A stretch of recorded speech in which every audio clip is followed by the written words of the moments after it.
Okay, good morning, everybody. How's everyone doing? Good, good. Sorry, I'm a little out of breath because I was moving a lot of books and sand trays. So what we're going to be talking about today is trauma, and we're also going to be talking about cognitive processing therapy. And then following that, we'll have a real brief sand tray training. So that'll be exciting. So from 9 to 10, around an hour, we'll have a panel discussion, and we have outstanding panelists with us, and I'll let them introduce themselves. We're also going to have another panelist join us in a little bit too. Then we'll take a break, then we'll shift into our training on cognitive processing therapy. We also have some books for those of you who are in Tex-CHIP that you can borrow for your time in Tex-CHIP, and it's on cognitive processing therapy. It's an actual manual. So we'll be handing those out before the training. And just to speak a little bit about Tex-CHIP, and so this is going to be recorded and will be posted on our Tex-CHIP website and on YouTube. Tex-CHIP is the Texas Counselor Health Integration Program, and that's a program where we prepare counselors to work in integrated behavioral healthcare settings so that we can strengthen the behavioral health workforce in Texas. So we want to help give you, more experiences about how to work with special populations for a variety of topics and issues. And so we've done trainings on depressive disorders, suicide, trauma, like today, substance use disorders, disruptive behavior disorders. And we try to bring in different perspectives from other helping professionals and an integrated care perspective as well. And so today we're going to start our panel discussion. And I'll go ahead and I'll hand this over to our outstanding panelists. Then I'll take it back and I'll read the case study, and then we can begin kind of going over the questions. But I want to thank you all so much for being here. Hi, I'm Stacy Hooper, and I'm an LPC, and I work right now at Counselors Unlimited. It's a private practice in Corpus. But before that, I have been a school counselor for 2 years, and I've worked in clinical mental health setting with children. And I've kind of worked everywhere in the past 10 years, anywhere from hospital setting to outpatient setting, and now I'm in private practice. That's really it. Hi, good morning. I'm Cindy Bonifer, and I'm an LPC. I work at Coastal Synergy Associates out on the island. It's a private practice, and we provide care for anyone from 3 up to 103. Before that, I was a special ed case manager at Flower Bluff High School. I am providing you guys the CPT training, so I'll give you more background at that time. Hello. Wonderful, thank you. Hi, Dr. Madhuvada. Are you able to hear us okay? Yes, I was not able to open it up in my other device, so I opened here, okay? No problem, no problem. We're just introducing ourselves. So if you'd like, you can go ahead and just introduce yourself real quick. Yeah, my name is Dr. Madhuvada. I'm a psychiatrist. I have been in practice in Corpus area for last 35 years. I do mental health clinics, and we used to have a practice, but I closed it in 2020. And I still work with the MHMR systems in Coastal Plains as well as MHID. And I served all the populations, insurance, no insurance, and indigent, and all diagnoses from children aged 2, 3 to 100. So that has been my practice all these years, and I'm still going on strong. That's my story. Yes, thank you so much. And I've had the privilege of working with Dr. Madhuvada for several years. I think starting back in 2008 when I was working at MHID. So it's been a great privilege and honor to be working with you. So thank you so much for joining us today. I'm glad I was able to reconnect with you. Yes, me too. So I'm going to go ahead and we're going to jump into the case study. I'm also going to share some symptoms from the DSM-5 just to kind of provide more context to the case study about what our client Juan is experiencing. All right. So Juan is a pseudonym, so it's not Juan's real name.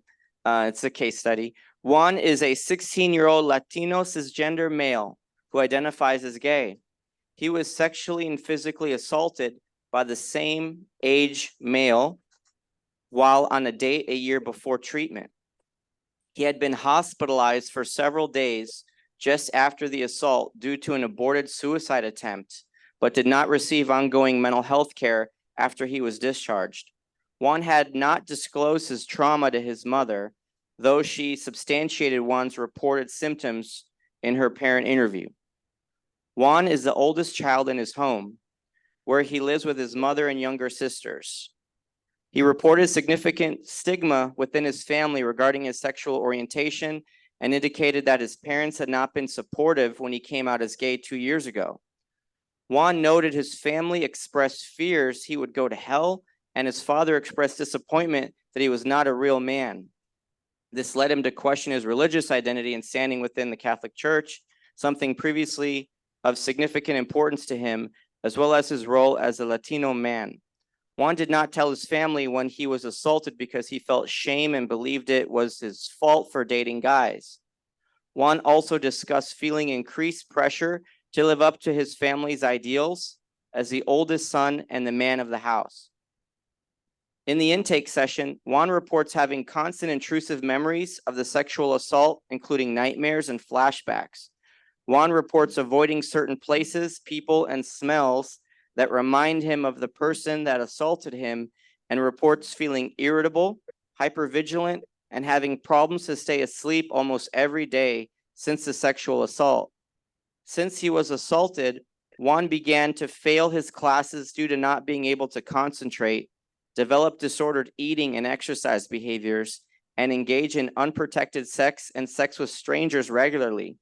He reported that using cannabis daily to numb his feelings of distress and having frequent suicidal ideation. Juan stated he felt disconnected from his friends and family and from himself. He noted he finally felt ready to tell someone what happened and reported being willing to do whatever he needed to get better. Juan reported his motivation was fueled by his family. He described wanting to succeed so he could take care of his mom, and knowing this would be impossible without help.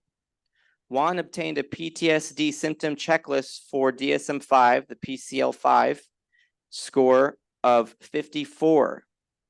Before initiating treatment, the therapist collaborated with Juan on a safety plan for his suicidal ideation intensified.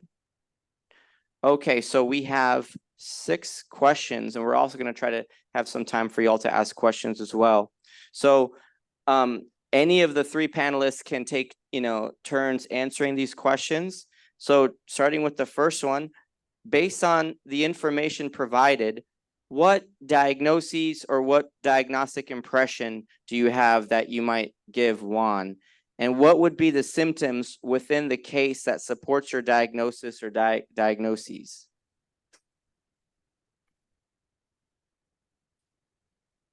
Whoever wants to take it. I think that a lot of his symptoms are showing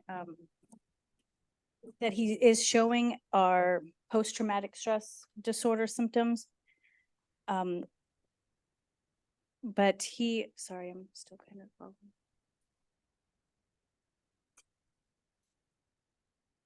Do you? Generally about it too, just about like working with clients that have trauma and PTSD symptoms as well. Okay, since he's scored 54, the criteria is 33 and above for CPT kind of training. So I would also diagnose with PTSD, but I would look for substance abuse disorders, eating disorders, any type of, I would be asking him questions about his sexual orientation. And I think maybe possibly give him the PHQ-9 for depression.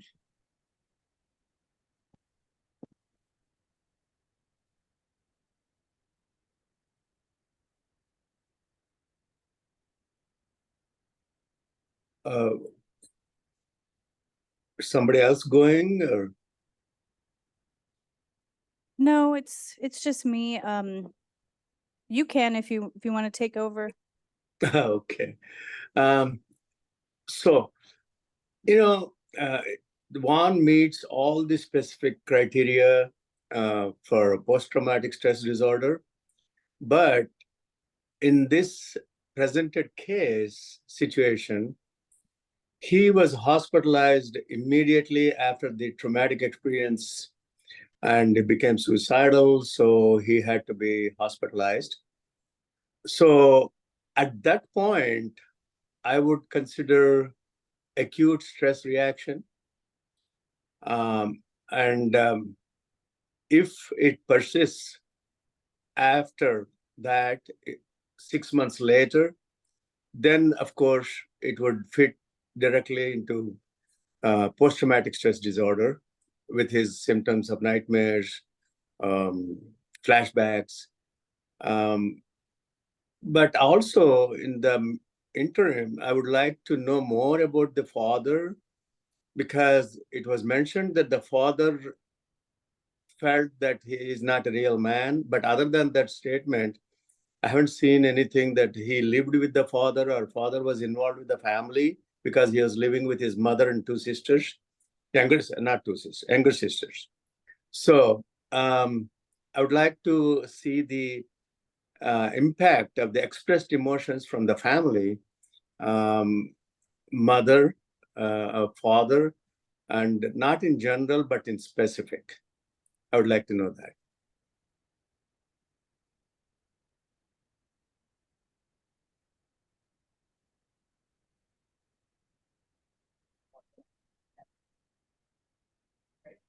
We'll probably go on to question 2.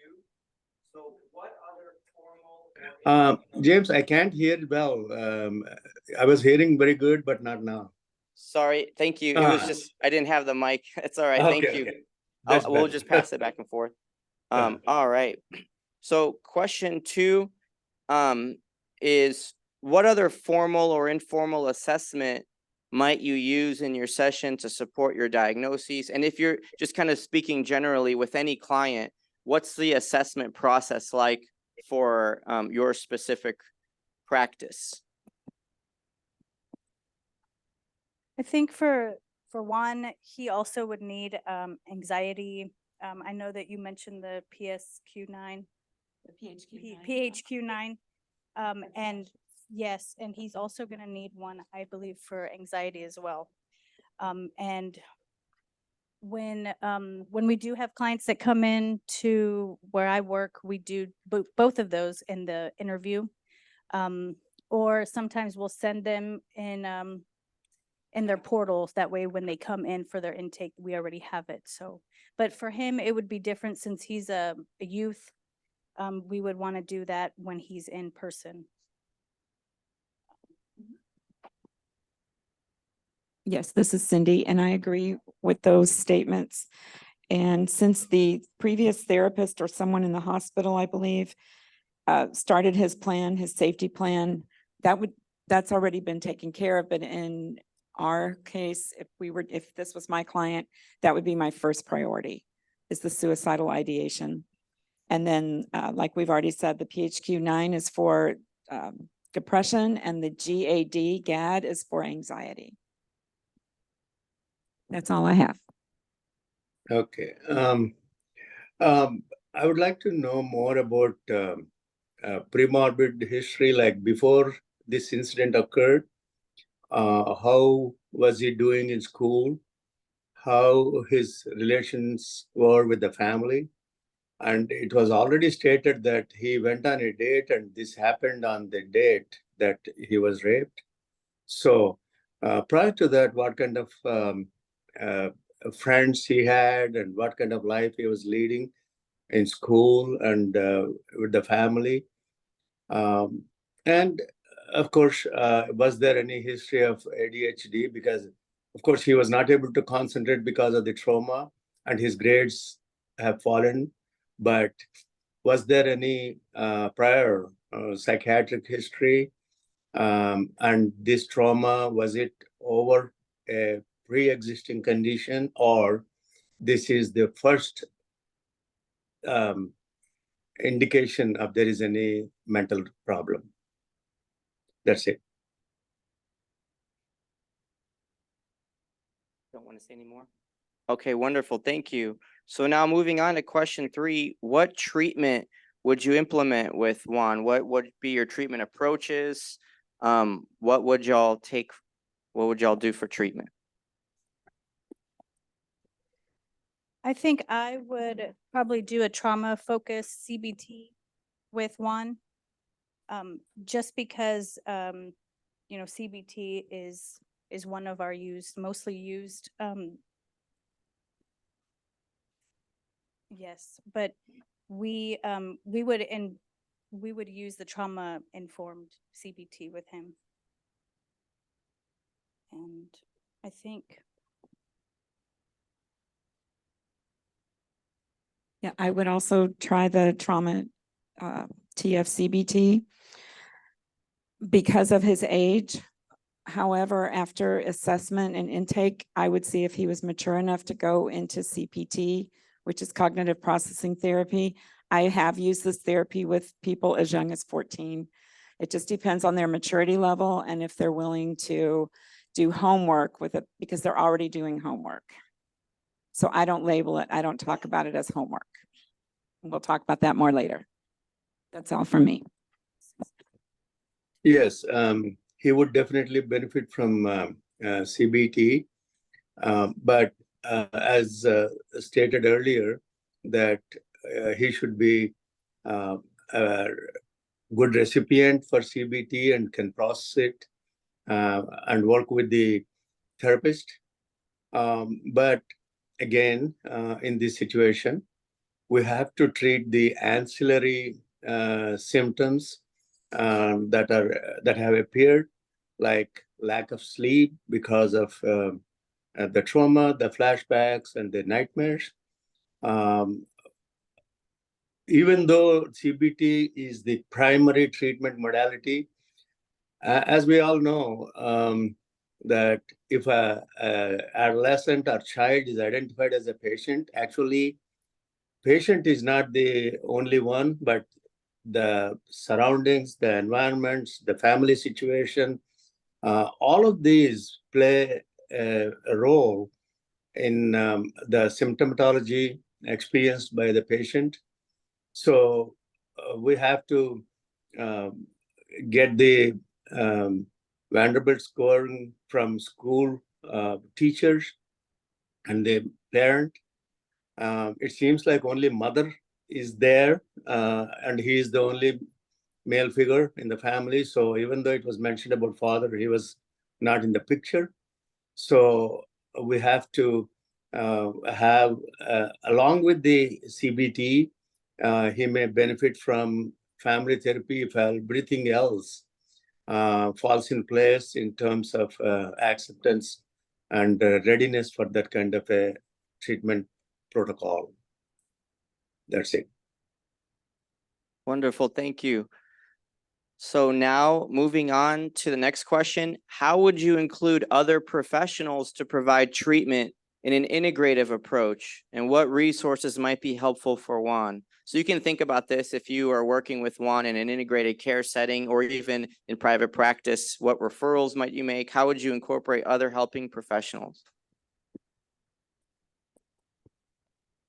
well, I think it's important to know that if he comes to private practice, then the kind of referrals or the kind of connections I would want to still have with him would be wherever he did his inpatient hospitalization, I would want to have a connection with those people who discharged him, just to kind of follow up with them. And so a lot of times they do, I know Bayview or just this new one downtown. Oceans, yes. They have sometimes group therapies that the clients can come to after. So I would like to maybe refer him to something like that outside of, you know, just coming and getting individual counseling.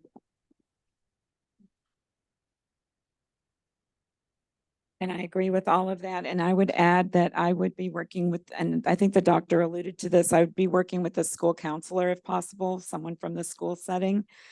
I would I would want to share information with his PCP. We always have our clients sign a release of information consent form so that we can share information with whoever they're working with already.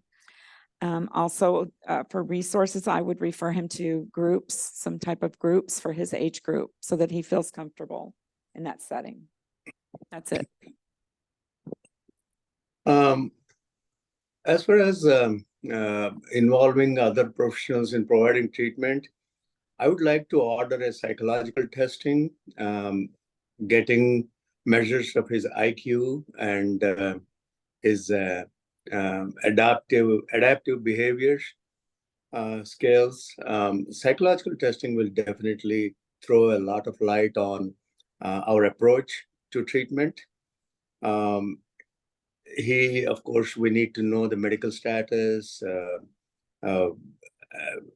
Does he have any other medical problems? And more information from the family regarding his childhood while growing up, and any other significant history that could help us to steer the treatment toward the right direction.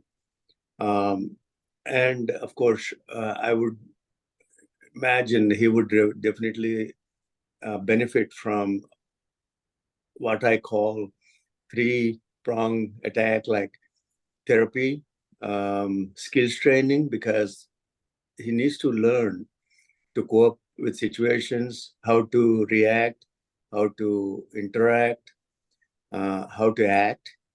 And then, of course, medications also will play a role in helping with the core symptoms of, he seems to be having some paranoia and the nightmares and flashbacks. Pharmacological intervention also would be beneficial. That's it. Thank you. And I wanted to ask Dr. Madhavada if you could maybe just talk briefly about some of the commonly prescribed psychotropic medications for treating clients that have anxiety or trauma-related symptoms. Yes. Of course, obviously, he reacted to the trauma with severe depression and suicidal tendency. So we have to look into more regarding the depression. What is the duration of the depression? Does he meet major criteria for depression? If he did, of course, we'll start him with an antidepressant. Usually for children and adolescents, the government FDA-approved fluoxetine, that's Prozac, as a first-line treatment for depression, if it is diagnosed in the right manner. If for some reason they fail Prozac treatment, then next ones are in line, like Zoloft and Paxil. Paxil is a medication which is an antidepressant that helps with anxiety, but it is also actually recommended for treatment of what we call SAD, S-A-D, social anxiety disorder. Paxil is very good medication for that.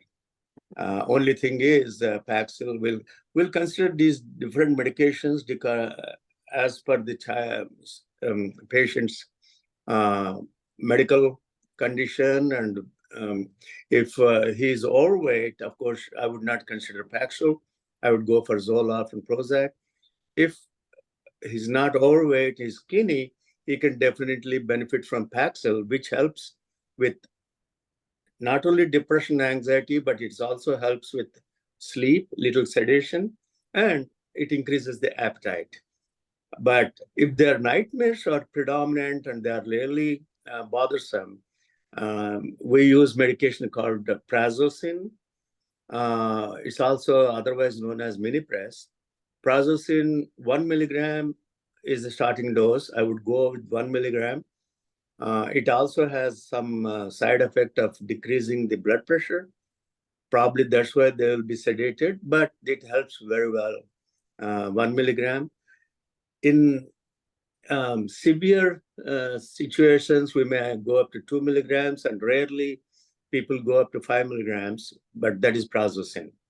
And if there are any other psychotic symptoms, like if the paranoia is only because of the stress reaction, it may not need any antipsychotic that addresses the paranoid symptoms. But if it is so established that he's having severe symptoms without any existing trigger, then we may have to consider antipsychotic. That's it. Wonderful. Thank you so much. That was very, very helpful. So now moving on to question 5.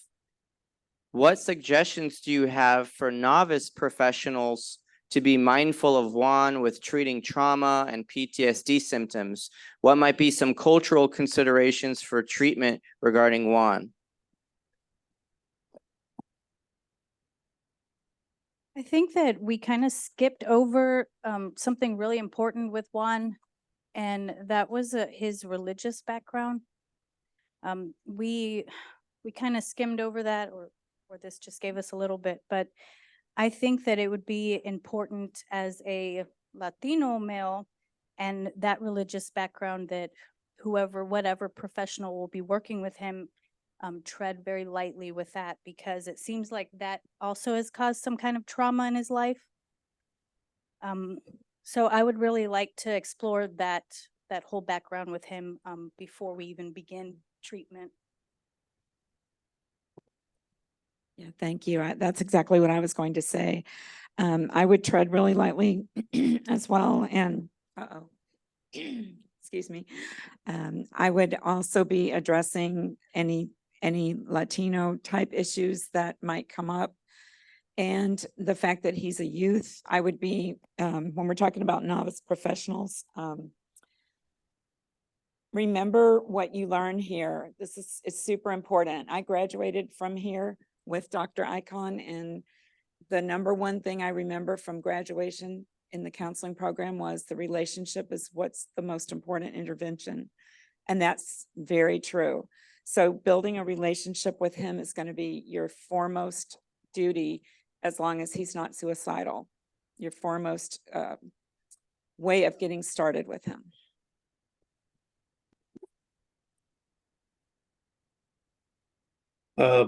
Yes, religion and upbringing do have a solid impact on an individual's psyche.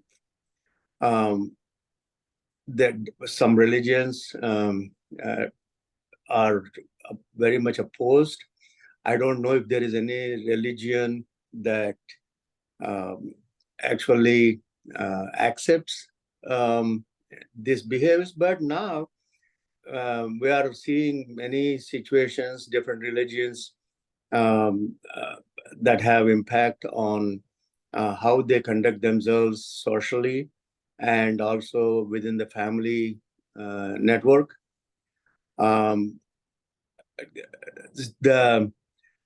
Again, we have to have more knowledge about the impact of a mother on him. The motherly love can actually influence his behaviors. And if father was not at all supportive, and we don't know what the father practices, what the mother practices, they all are church-going family or not. But as it is, we are seeing these days, it is not just among one culture, it is spread out in all cultures. In many situations, it may not come to surface until very late. In some situations, it comes up early. But if that is a major factor that actually needs to be considered. So, I haven't encountered, for example, I'm from Hindu religion. And we usually didn't see any of these cases. But as you know, more and more awareness is spreading into different religions, different countries, it is evident that they also succumb, or not quite succumb, it's a harsh word, but get into practice of homosexuality, and what kind of reaction is from the family, because we have to take it at this time, whether it is completely religious or it is individualized with the person, that their preferences, and then impact of the family in light of their religious beliefs. So if that plays a major role, we have to have that addressed in the therapy with the family as well as individual. That's it. Thank you. Now moving on to the next question. In your own profession, what personal example can you share regarding clients with symptoms of trauma and PTSD?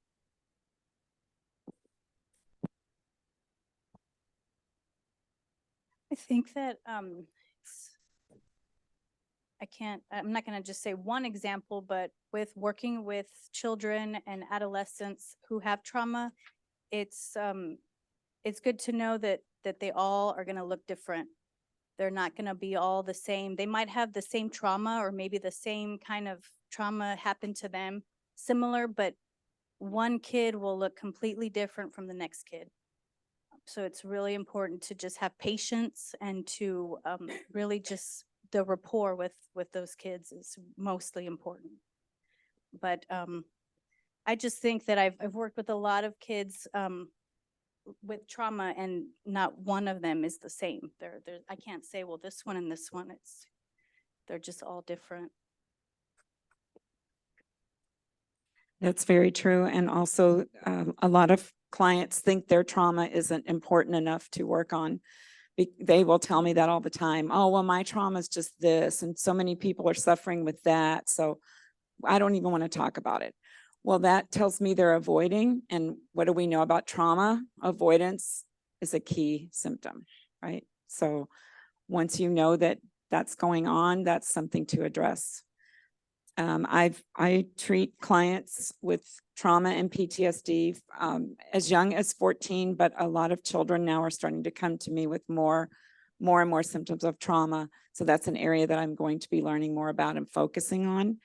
But I also mostly treat a lot of military and active duty service members and their families and veterans. And so I'll be talking much more about that in the training.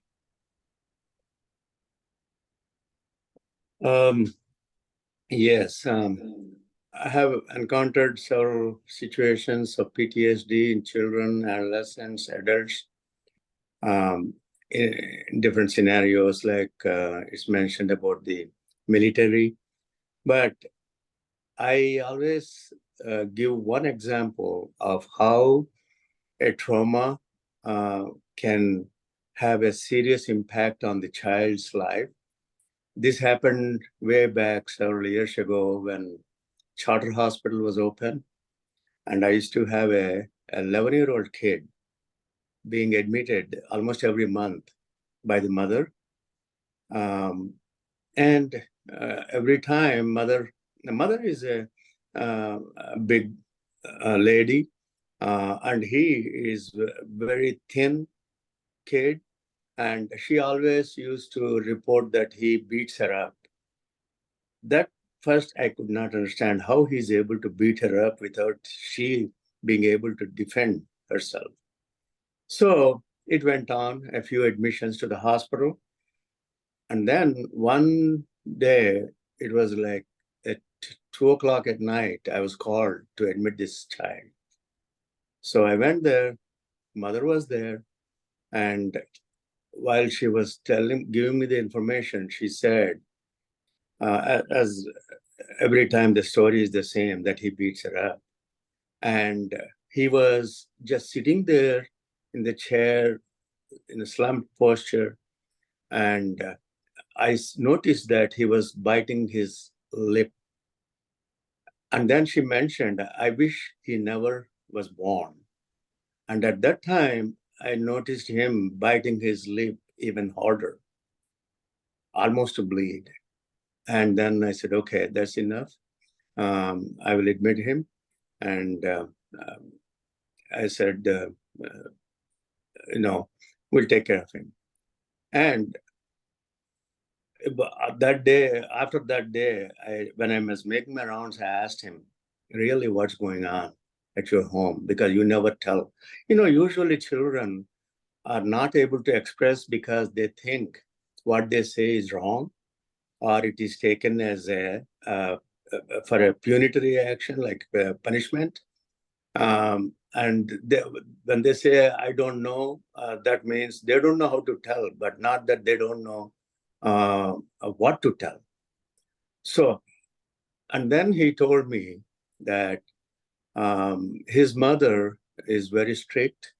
She confines him to his room, especially in the evening from after 6 o'clock, he's not allowed to come out of his room. And she and her female friend will be there watching TV in the living room or wherever. He's not allowed to come out at all. And he poured in saying that, mother does not love him and she loves the other lady. He does not understand why he's not loved.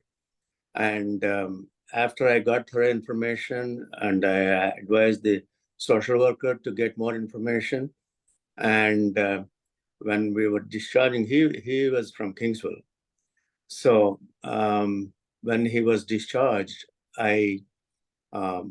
before that, I asked a big meeting with the superintendent of the school, CPS supervisor, the principal, and the mother, and of course, as our team, social worker, caseworker, nurse, and everybody.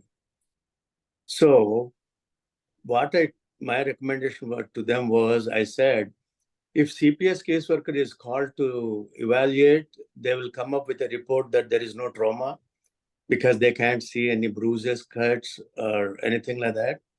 But I told, there is a trauma that you all cannot see the evidence of. It is called emotional trauma.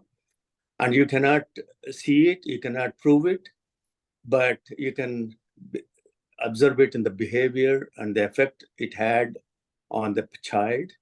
And my strong recommendation was he needs to be removed from the situation first. So my first recommendation was he be removed from the home. And I cited the reason that mother herself said in front of him that she wished he never was born. So that's how we managed to place him in a foster home, and we released the patient to a foster home and not back to the mother, and advised the supervisor of CPS to present it to in the court that mother's parental rights be taken away. So that's how really how bad it was, and I was able to get him out of the situation. But that's only one example, of course. I have encountered a lot, but it will be too much for this, time frame of this forum. Thank you. Thank you all so much for sharing your examples and for answering these questions. Now I want to turn it over to our audience. Does anybody have a question that y'all would like to ask? And I'd be happy to either hand you the mic or repeat what you want to ask for any of the panelists. It can be about anything. It doesn't have to be about the case study.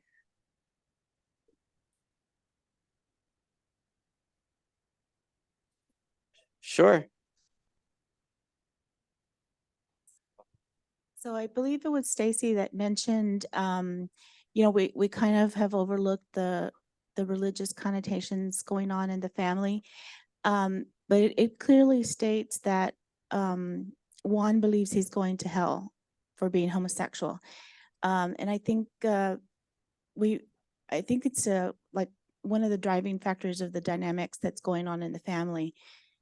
Because that, from what I know of Latinos, you know, myself included, is religion plays a big part in everyday life. You know, you go to church regularly, you say grace regularly. It's a big part of life. And when messages from formal religious institutions are saying that you may go to hell if you subscribe to a particular lifestyle, that's not overlooked. That's not taken lightly. That's something that's going to be, if not discussed overtly in the home, it's going to be like a thread, like a subconscious thread running through it. So I think Juan might believe that he was deserving of the rape because he's homosexual. And, you know, it's maybe like an unfolding of a revelation coming true for him. You know, he's been getting those messages that homosexuality is not accepted, not in his community, not in his religious community, not in his home. His father's not very supportive, and we don't have a whole lot, but we know that the father is not very supportive, based upon the not being a real man comment. So I think even though it's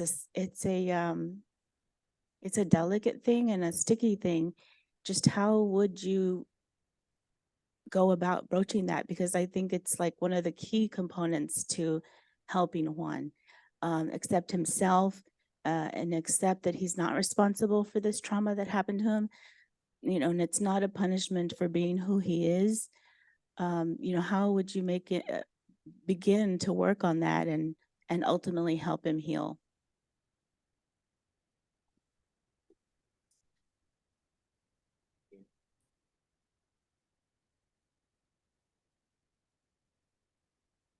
Yes, there's, it sounds like there's a lot of shame with his family, and we don't know about his dad, so just with his mom and sisters and whoever is there. There seems to be a lot of shame, and there's usually with religious trauma, there is always shame. And I think that for him, just offering him that safe space, you know, just anything goes here kind of, you know, but you have to, you know, be that way. And that way, that's the way you build your rapport with him, just letting him know that this is a safe place for you, and let him kind of take the lead, because you want him to be able to open up about those things. Because if you question him about it, it might bring that shame back, and, you know, the spotlight, like, oh no. So just very lightly tread, but you have to get there, because that seems to be some of the emotional abuse that he's had has come from his religious background. And what we know about emotional trauma, like Dr. Madhavada was saying, is that sometimes, especially young kids, when they're emotionally abused and they grow up that way, they begin to believe those things that their parents tell them, or that, you know, their caregivers tell them. They're gonna believe those things. So for him, I'm sure that's where he is with the religious part of his life. He's unaware of what he wants and what he, you know, the truth is, I guess, is his true identity. Yes, I agree with everything Stacy said, and a really good question. I'm glad you brought that up. I would also tread very lightly, let him take the lead, build the rapport, let him know that it's a safe spot to talk about these things. Specifically in CPT, we're going to be challenging these kinds of things that are holding him back. So if when there's something called an impact statement, and when he writes that impact statement, if he brings the religious aspect into it, then I can definitely start challenging that with him. But that wouldn't be the first thing that I tackle with him. But in CPT, as in CBT, we're challenging irrational thoughts or cognitive distortions. And so that's where kind of how I would take the approach with the religious aspect. That's it.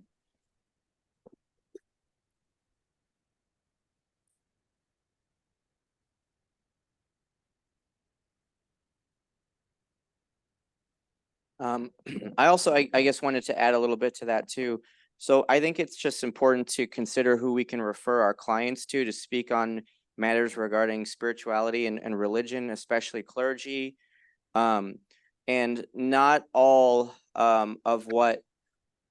not all the messages that clients receive from family members or friends even are actually held by certain religious institutions. You know, you might not find what they're being told in a catechism, and so there could be a lot of misunderstanding, a lot of jumping to conclusions, and they just sort of receive the message from family, and then they start to adopt these beliefs and then feel guilt and shame. So it's important that the client is in a safe place to talk about these things.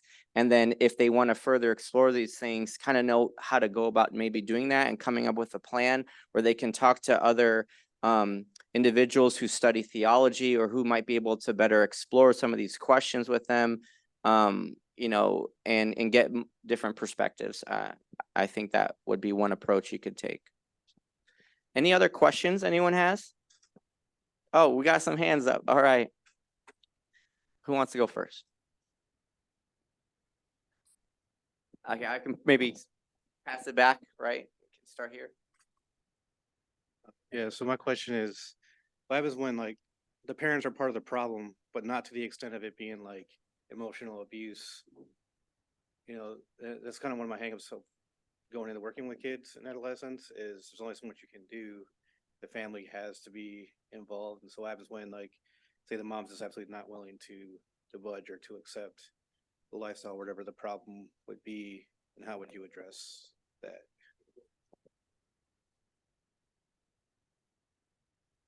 Anybody want to answer that? Well, I've seen in my practice that in these situations, usually mothers have been very tolerant, if I may say, like accepting rather, of child's any preference, and usually they are very supportive. Usually fathers are the ones that are not supportive, but it will be very important how well he's connected with the mother and the church. That's very important because it seems like father is there, but he's not with the family. He's estranged, it seems like. Of course, we have to clarify that information. But mother is a good ally in therapy, so that he can understand where she is coming from in terms of religious beliefs, so that she can help to alleviate some serious problem that he'll go to hell. Mother working with the clergy can definitely help him. And I would not expect father to get involved in that kind of a treatment. I think I do a lot of family sessions where I am, so that's when I feel that's when the parents need to come in and we all have a conversation. And they usually come in the first session. Sometimes dad is not there, but mom is usually there.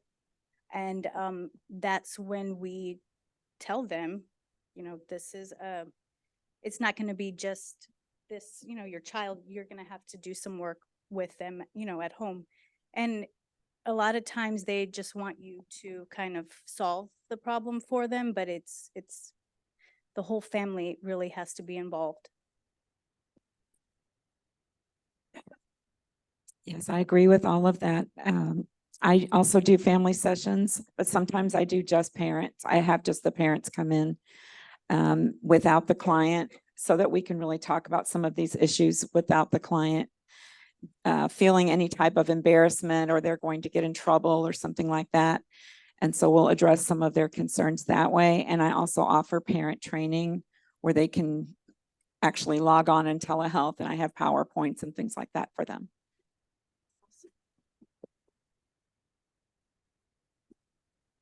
Thank you. I know we had two other questions in the back, so I'm gonna give y'all the mic.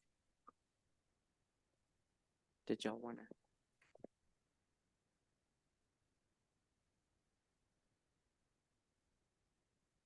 Sorry. So I love that we started talking about family systems, and meeting with parents solely versus the individual. So I'm noticing, so my current practicum location, I'm a family and marriage track, but I chose an alternative school, because I hope to work with adolescents and I have previous experience at an RTC for at-risk youth.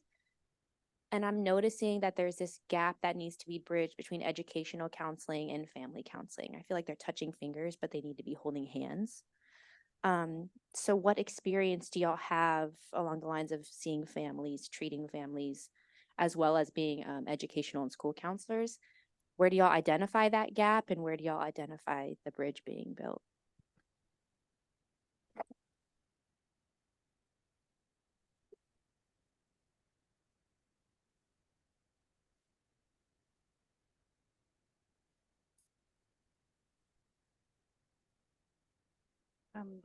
Yes, I'm glad that you brought that up and that you are currently working with youth. There is a need for that, and I feel like there is not much of that right now. So it's gonna be, the counselors, really, the professionals, bless you, to really integrate the family. And I like the idea that you said you have them log in and do some kind of, that's something that I would be interested in. So can you tell us about that more? Sure. I think this comes from the fact that I used to be a case manager for special ed teaching. And I noticed that the parents a lot of times would come in and ask me questions like they just needed to know basic information. So I started training programs back when I was a case manager before I was even licensed. So now I incorporate that into my practice where I will have them log in for a 30-minute parent session, sometimes 60 minutes.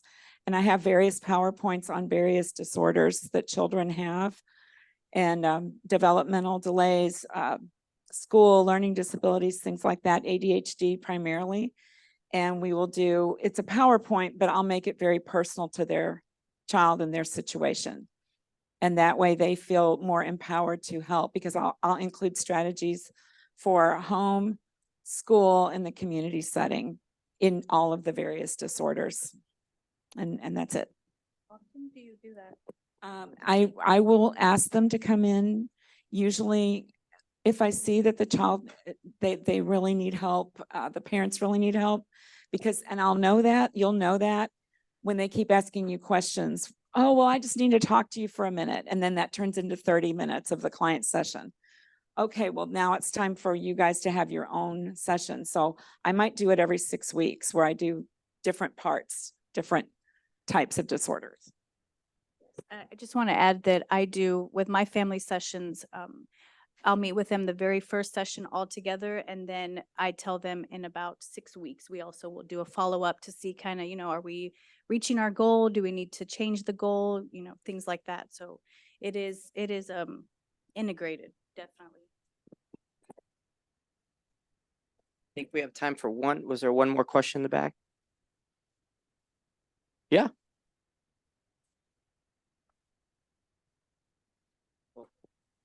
So I am a certified school counselor. That's what I currently do. I've been in education for 16 years, and 9 of those years I've spent as a school counselor.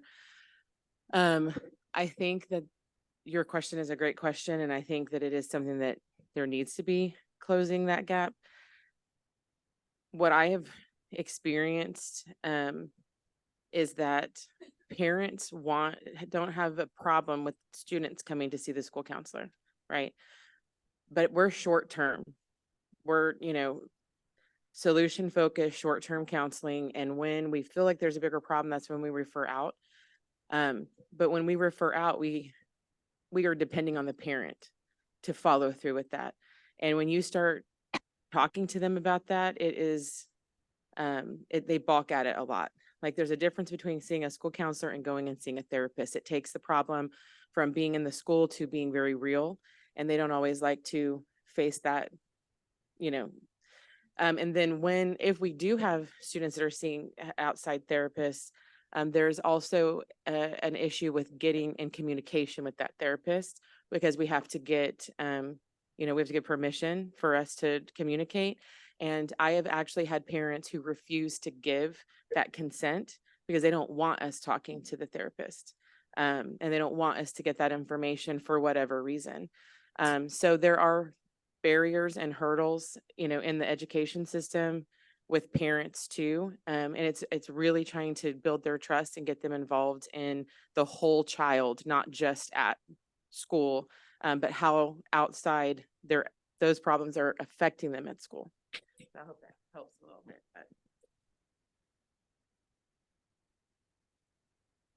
Thank you. Okay, there wasn't one more, right? Did I miss anybody? Oh, okay, great. Okay. All right. Well, this concludes our panel discussion. I want to thank the panelists. Thank you all so much for being here and sharing your experience and expertise. We're really, really grateful. And so we're going to go ahead then and take a 15-minute break and then come back, and then we'll begin our training with cognitive processing therapy. And thank you so much, Dr. Madhuvada, for joining us. We really appreciate it. You're quite welcome, and it's my privilege to do this. Thank you.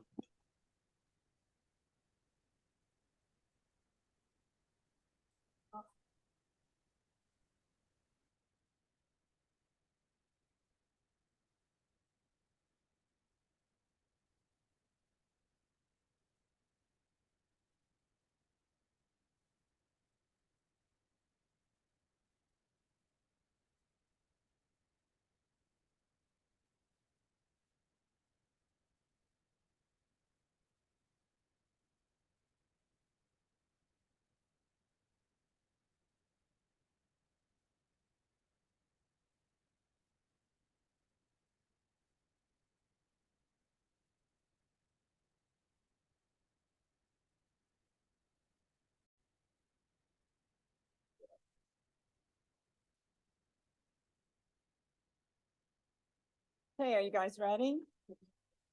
Can you hear me, or do I need to use the mic? Oh, there's a fly that just keeps following me. But can you hear me, or should I use the mic? You want me to use this? Yeah. Okay. Okay. If you want to put it on, you can.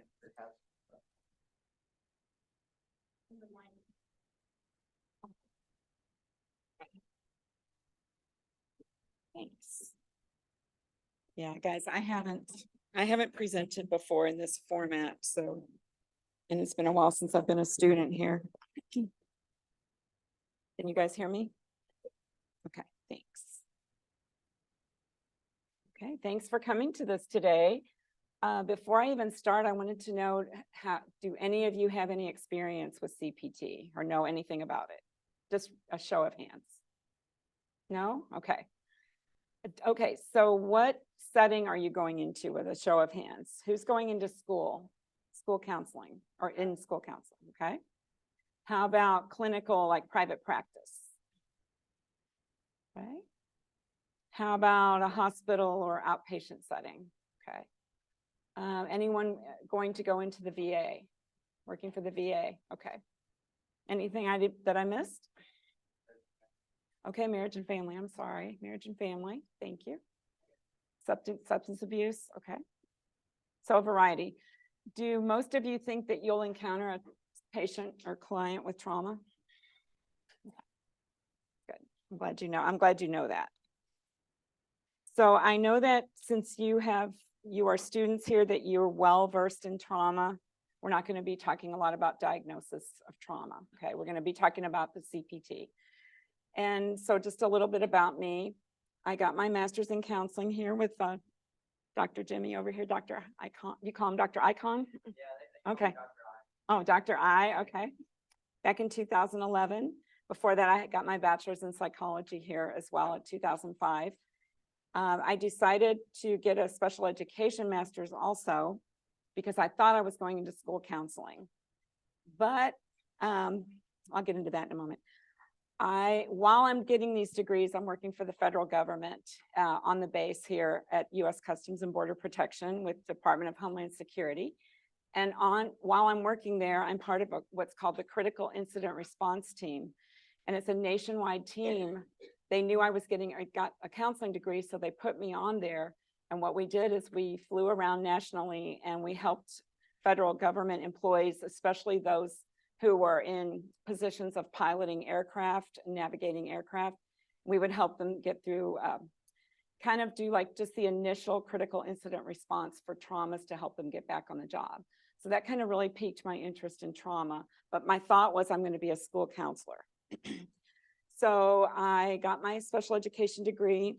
I started working as a teacher. I worked at Aransas Pass. I worked for CCISD, but then I worked for 2 years as a special ed case manager for Flower Bluff. And believe it or not, that experience is helping me every day on my job now. So I knew at that point when I was doing this case management and counseling that I wasn't going to be able to do the kind of counseling I wanted to do. So I started getting my hours while I was working as a special ed case manager to become licensed. And I became licensed in July of 2020, which if you remember, that's when COVID was really like COVID started around April, right? So the place where I went to work, Coastal Synergy Associates, the person that hired me had been my former therapist many years before. She had actually treated me using CPT. And so that all just kind of perfect storm came together, okay? But I have a full caseload and we've had a full caseload ever since I've been there 3 years. I work 7 hours a day, but I could work 7 days a week. We have a waiting list, constant waiting list. So I think you guys you have job security. That's what I'm trying to say. Okay, so then I hope my voice holds out, guys. I really do. I've been practicing this all week, so I hope it holds out. So I became a CPT provider. I took extra training through something called Strong Star Initiative. And I'm going to get to that in a moment. But I've been practicing CPT now since I became the provider. Well, even before that, but now this is the focus of my therapy is CPT and trauma. And I forgot to say thank you for coming to this and thank you for inviting me, ladies and Jimmy. Thank you very much for inviting me. I'm very honored to be here. Okay, the sources for this training are your textbook. Do you all have that? Or most of you have that? Okay. I have the same one. As you can see, I've kind of marked it up into sessions. Okay, but the main source of my training is the training I took with the Strong Star Initiative. This is something out of UT Health Science Center in San Antonio. They only accept master's level students who are pursuing counseling type degrees. They prefer licensed already people that are licensed, but they do have openings. I just talked to the program director yesterday. They do have openings right now for the training if you want to. If you're interested in it, we're going to go into the website in a little bit and we'll talk more about that. The training was a 3-day intensive training. I made a binder out of it. I use this binder all the time in sessions. I have it broken down into the training, and then I actually have it broken down into all the various sessions with all the worksheets. I use it right in front of my client. As I said, I was a former CPT client myself. In 2017, I had suffered several major traumas, but in 2017, after bringing all of my daughter's belongings to my home because they were deployed to Japan, all the things from my parents' home because they had just died. Someone didn't put their cigarette out and my apartment burned down with all those things inside. I was saved, thankfully. I was in the apartment when it happened. I was saved. I got out in time, but at least 70% of our belongings didn't make it. A month later, Hurricane Harvey came through and I was working in Aransas Pass School District. The whole roof collapsed. We lost everything in our classroom. Everything was wiped out completely. Both of those things happened within about 6 weeks. You remember that, don't you, Jason? I used to work there. Uh-oh, I don't know what that means. Okay, so that was enough to put me into therapy. And the therapist used CPT with me, and it was the first exposure I had to CPT. It was the first, I've been in trauma therapy various times, especially here at the Islander Counselor Center for trauma, but this was the first therapy that actually worked with me. And now I've had 3 years of clinical experience as an LPC and a Strong Star Network provider. What does that mean? It means I'm in a national directory of the Strong Star has a national directory of providers. I get a lot of clients that way. It's listed in Psychology Today. I'm listed as a provider for them. So, and I think that's how you guys found me, right? Okay. So thank you for finding me. Okay. Any questions so far? Okay. Okay, I'm going to try not to just read this to you because I know how boring that is. I have sent this PowerPoint to Ms. Mata, right? And I think you have it as well, Dr. I. So if you guys want to share it with your students, please feel free, okay? That I just made this up, okay, so. You can, but you're welcome to use it. It's not copyrighted or anything like that is what I'm trying to say. Okay, since CPT is rooted in cognitive, are y'all familiar with CBT? Okay, so CPT is an offshoot of that, where we're still using cognitions, but since it's a cognitive therapy, it's using your prefrontal, it's using the client's prefrontal cortex instead of the amygdala, where all of the emotions and triggers are stored. So it's kind of getting them out of emotion and into thinking and rational thoughts. And so it's a very effective therapy if the client is capable of being able to go deep into their thoughts. Okay, so you kind of have to assess whether your client is ready for that. So changing their belief structure, helping them change it. Yes, ma'am. Mm-hmm. That's okay. Mm-hmm. Yes. Yes, exactly. Because if they're not ready for this, then we would go to trauma-focused CBT. Okay. But like I said, I've used this as, I think my youngest client was 14. But again, like that person had the emotional maturity of someone 18, averagely. Okay, so you just have to see if your clients are ready.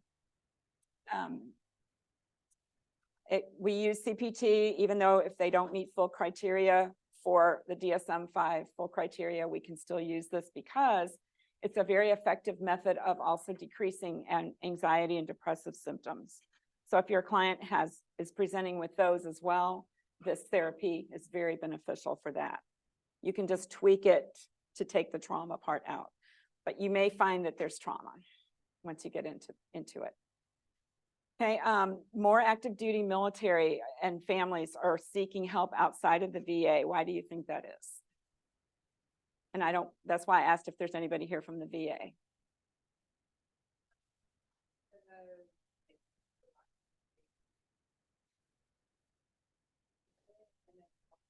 Could be. Mm-hmm. Mm-hmm. That's it. There's still some stigma out there. So a lot of my military, thank you. A lot of my military families and clients will come and pay cash. They don't want me to do notes. They don't want any record of them being there. But I will say the VA is actively recruiting people right now that have CPT training. I've been approached numerous times because I'm a federal government retiree. I could easily just go into the VA and continue all of my benefits and all of that. But my office is a block from my home. I have flexible hours. I name my hours. I go back and forth and do telehealth out of my home. So it's kind of a no-brainer for me at this point. But young, starting out in your career, the VA would be an awesome place to work because they have an entire wing full of people that do nothing but CPT all day long. So that would be a benefit because in private practice, you can do trauma therapy. We have a client every hour on the hour. They're sitting in the lobby waiting. So 10 o'clock, I'm doing CPT. 11 o'clock, I'm on the floor doing play therapy. 12 o'clock, I'm doing eating disorders. 1 o'clock, I'm doing substance abuse. So that's maybe not a benefit of working in private practice, just so y'all know. Any questions? Okay, so there's a CPT and CPTA, which includes a written account of their trauma. I have not used the CPTA, and so we're not going to talk about that today. If you want more info on that one, you can go to the Strong Star website, and there's some information there about that. But this is an evidence-based treatment for PTSD. The main difference is it's a recovery focused, and this is what I would hope you remember. It's recovery focused. It's a very hopeful type of treatment, that there's short-term hope for recovery. And I see it happening within 6 weeks. So things that have been plaguing people for their whole life. I see changes. I've had so many cards sent to me, so many letters, so many emails. You saved my life. This therapy was the only thing that's ever worked. So as being a client and now a therapist, I can just wholeheartedly support this intervention. I can tell you that I've seen many changes in real life. Okay. It was developed by Dr. Patricia Resick, who is the author of your book, one of the authors, based on 30 years of her research, which also, this is where I got this from. Her research shows that other disorders, symptoms will decrease. Why does it work? It challenges avoidance, and avoidance is one of the key factors, okay, in non-recovery, when people are stuck in non-recovery. And it kind of changes and challenges the interpretation of the events, which will change something called manufactured emotions. Do y'all know the difference between normal, natural emotions and manufactured emotions? Does anyone talk to you about that? Okay. Okay, natural emotions are, I have a fire that took stuff out of my home. I'm scared, I'm angry, I'm upset. Manufactured emotions would be, what if I had done something to prevent that? What if this was my fault? What if I knew that guy was out there smoking. What if I had gone out there and stopped him? Okay, what is that producing? Guilt, shame, blame. So it challenges those in big ways, because you'll find a lot of trauma, clients with trauma have a lot of self-blame and guilt, okay? Even though it may not be anything to do with them. It's something that happened to them. So they learn to not to overgeneralize their thinking about a single event to all people and all events globally. Okay, so when you think about that, what do you think what would be my overgeneralization of my single event of the fire, or my double event, the fire and the hurricane? What might be something that I would think from then on? What maybe would change in my mind? Anyone? Maybe that bad things always happen to you. Yes, there you go. I'm not going to be safe ever again. Right? Any sense of safety I thought I had built in my life, because I'm almost 70 years old. So this happened to me when I was in my early 60s, right? Or middle 60s. So, okay, I've lived through all this other stuff, but from now on, it's just going to be natural disasters, right? Okay. Is that healthy? Is that a good way? Yeah, no. Okay, so you're getting the idea? Okay. Okay. I'm going to go back up to the web. Hopefully we can get into the website. And thank you, Dr. I, for setting all this up. You're familiar with this one? No. No? Okay.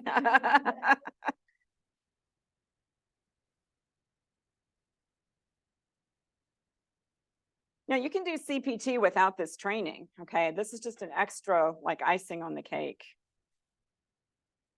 Okay. Okay. So if you take the training, there's 6 months of consultation afterwards.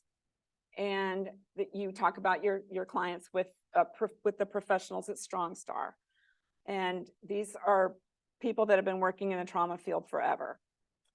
They require you to add your clients in, but only by initial and demographics. So I have to get my clients' permission if we do CPT to put them into this database, okay? The cool thing about this is,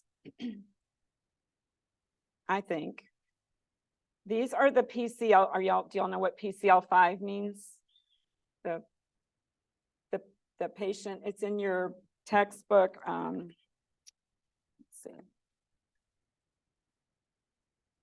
It's a measure to see how bad, what the symptoms are. Let's see if I can find it. It's page 55. Yes, it starts at 53. Thank you.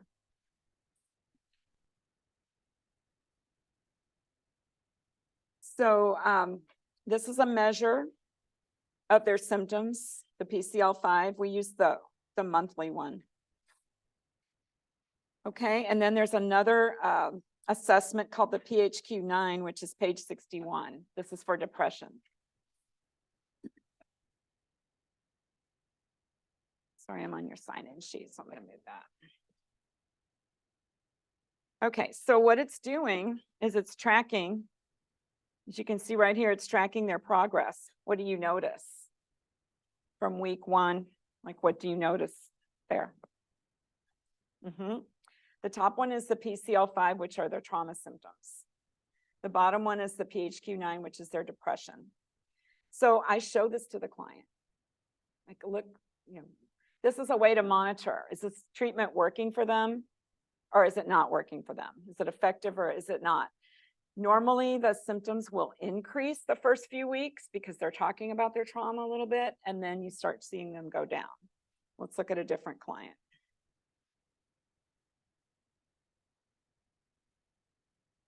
Oops.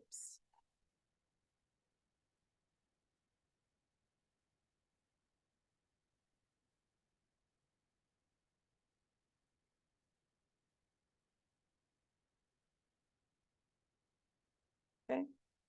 This one kind of started high, went down a little bit, spiked back up. But look at the end result. Is that kind of something you would want to show your clients? Okay. You can do that without having this training. Okay. You can just monitor it yourself. You can go on an Excel spreadsheet or an app or something and just monitor it, because it's important for them to see, are we making progress or are we not? The main thing I wanted to show you on here is we have resources not only for the client, but for yourself. And I'm going to show you part of a very long video, but I'm just going to show you parts of it. Something I would show clients if they are kind of in doubt about what is this? What is this? What's CPT? What does that mean?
Gonna jump around.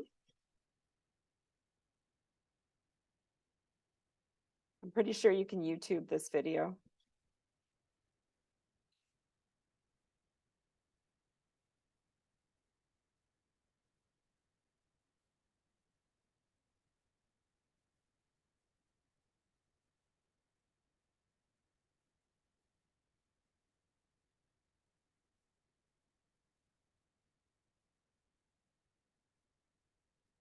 Excuse me, if you'll notice, this is one of the authors of your book, one of the developers of CPT.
Might be something to write down.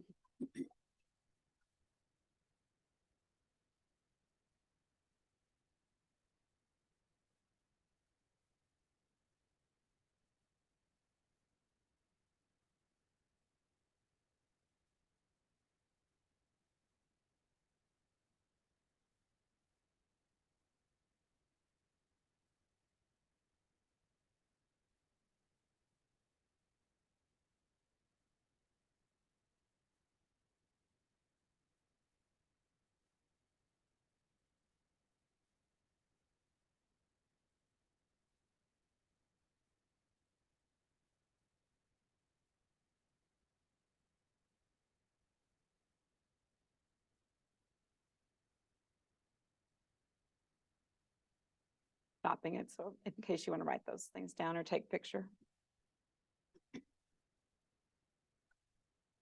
And I've seen this happen over and over and over in real life and in my own life. Because could I just randomly talk to you about a fire that destroyed everything in my school and everything else if I wasn't recovered?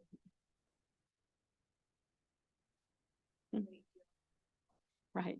And I talk about it daily with clients because I do bring in personal examples. I do self-disclose when necessary. Can you go back to the first and second point? Mhm. Sure. Oops.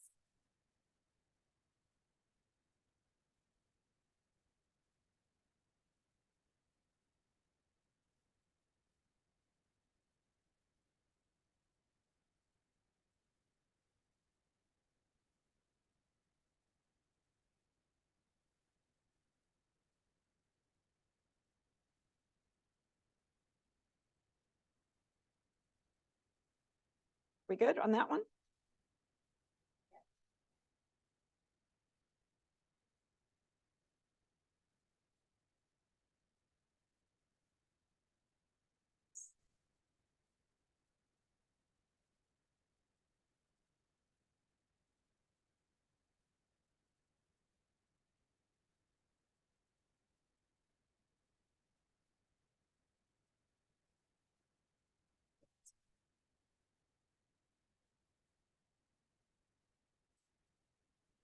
Oops, I'm sorry.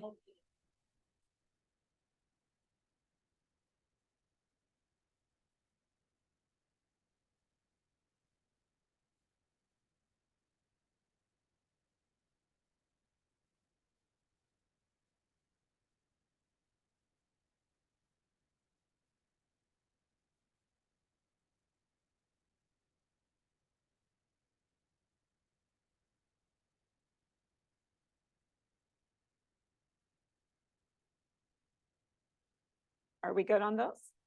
Okay, sure. And the index cards that I passed out are your exit ticket. So it's, you can write notes on it if you want, but it's going to be a little exit ticket, just like school. Do they still do that in school?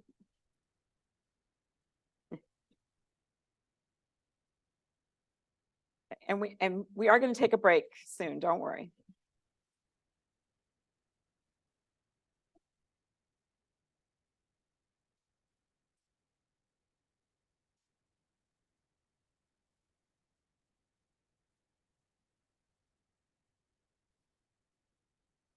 Oops. Something that might be important to you.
Okay, did you guys find that helpful to kind of see it in action?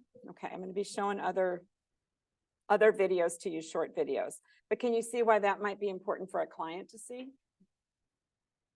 Just validating and normalizing out that, oh, other people have trauma. Oh, some of them are military, strong guys that have been in combat. Okay. And they're willing to talk about it. So there's a lot of videos here, as you can see, for clients. Sometimes we have time to look at some of these and sometimes we don't. Like I said, in private practice, every hour is a new client. So it's very time focused. In the school setting, it's even, Miss Ashley can speak to that.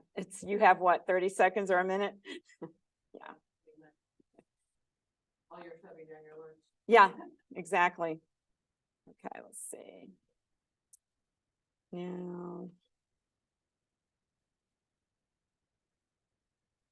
Okay. Okay, so let's get into there's 12 sessions, but before we get to the sessions, there's some pre-treatment or assessment issues. We're going to do the PCL5 and the PHQ-9, which we've already just talked about. The criteria for the PCL5 is 33 and above, but I don't let that stop me from doing trauma therapy. I just use it as a monitor, as a baseline. PHQ-9 will score for depression. Again, I don't let that stop me. I just use it as a baseline and as for the graphing. Okay, we see if the symptoms are going up or down. We're going to use that every single session. Sometimes we let them do it in the waiting room. Sometimes I email it to them ahead of time, or they take blank copies, or what, or they look it up. So they can do it not in session, so we're not taking up that 50 minutes precious time. We're going to describe to the client how CPT is different from EMDR, CBT, other kinds of therapies. And that's when that video might be really helpful. Then we get into the contract. So let's go to page 79. I'm glad y'all have books. Thanks for bringing books for everybody. Now it says contract and the clients are like, okay, well, it's not anything legal. It's more of a commitment to try this therapy. And it explains it to them. I don't have this on the screen, so we'll just have to look at the book. The contract is kind of outlines what's going on. Does everybody have access to it? No, you ladies don't. I'm sorry. Okay. We had enough books for the Tex-CHIP students. Okay. Sorry. If y'all want to Sorry, guys. share with someone next to you. Yeah, because it's kind of, we're going to go over this one a little bit.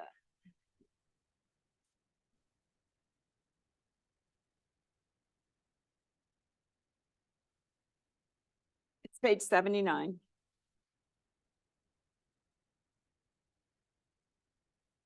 So it kind of goes over some questions the client might have. And let's go to the one that says, what will it consist of? At 6 to 24. The reason it's 6 to 24 is some clients recover real quickly. By session 6, they're ready to go, okay? My average is 15 to 16 because I always tell clients in the beginning, okay, life happens, right? You're committing to this 12 weeks. What if something happens in those 12 weeks? And you really need to talk about that instead, okay? Well, I'm going to give you 2 to 4 sessions freebies, like not free of charge, but not CPT sessions, okay? To talk about things that you need to talk about. Because the sessions are so jam-packed with curriculum that there's no time at all to talk about other stuff. There just isn't. In fact, a lot of clients that do CPT come twice a week, so they can have 1 session for CPT and 1 session for life stuff, or a carryover that we didn't finish in the first session. I'm just telling you the real life stuff, guys. So in the school setting, even worse, like even more limited, right? So what you'll notice though, what you might notice with clients is the second session, because the first session gives them a homework that is the most emotionally producing part of the series. The second session, they come in and go, oh, I didn't do my homework. This happened in my life. I need to talk about it. Okay, well, here's your first session. Here's your first of your 4. The next week they come in, I didn't do my homework. I have this other thing I need to talk about. Okay, what is that telling you? They're avoiding. And so we talk about that here. Look at the bottom. What is expected of me in CPT? Perhaps the most important expectation is for you to make a commitment to come to sessions. But if you look at the next page, what can you expect from your therapist? What is the very last sentence in that little group right there? In the next paragraph, sorry.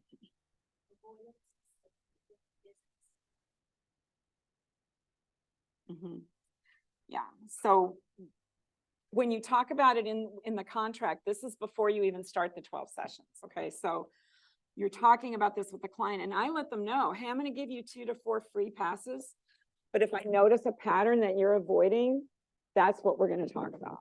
Okay, we're gonna talk about why you're avoiding, but I'm gonna do it super gently, okay? Not like I'm telling you right now. I'm gonna be really like building rapport, making it very gentle, okay? Yes.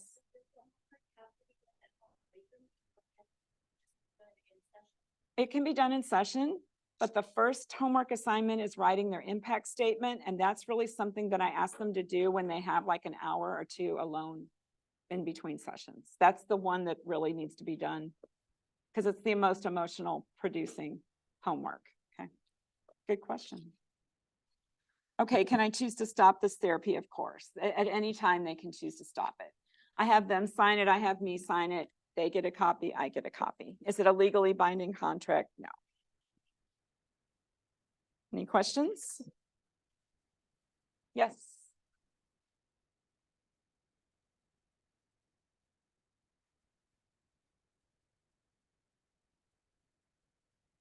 Oh.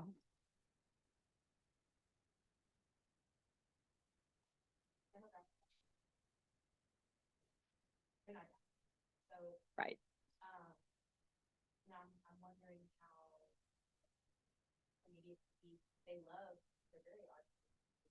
Yes. Yes. Oh, that's a good one.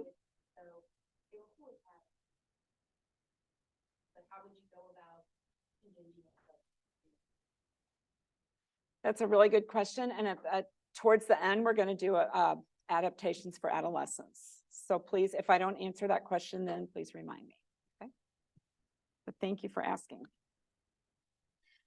Okay, so I did not make this up. This was made by the Strong Star community. It's a cheat sheet for the sessions. What's the basic things you need to get done each session? I'm going to ask you guys to please pass these up. Yeah, everybody gets one, or we may have to share. There's 20 copies. Thank you. I find this really helpful. Okay.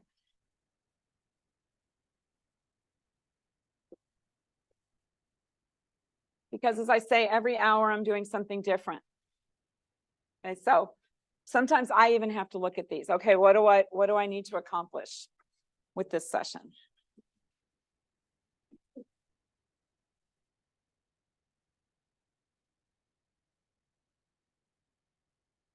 I like your questions, guys. And your attention. Thank you.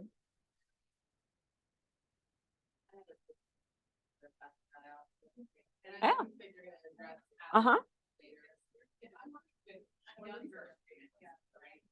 I can see, like, you were saying, do this report and actually, I'm sorry, right, down to if they can't write an impact statement, if you have to have it like one. That's a super good idea. You should say that to everyone. Yeah. That's a really good idea. I usually use artwork, but I like your idea. Ashley has a really, sorry, I know Ashley personally, so I'm calling her Ashley. Ashley, can you share with what you just said? What you just said? I work like a younger population, and some of them are too young to be able to write an impact statement.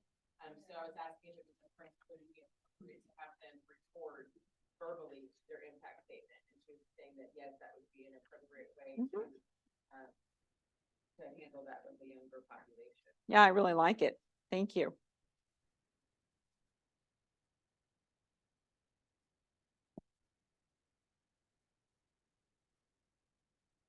Thank you guys for passing stuff out. Okay, are we ready to go? Almost? Okay.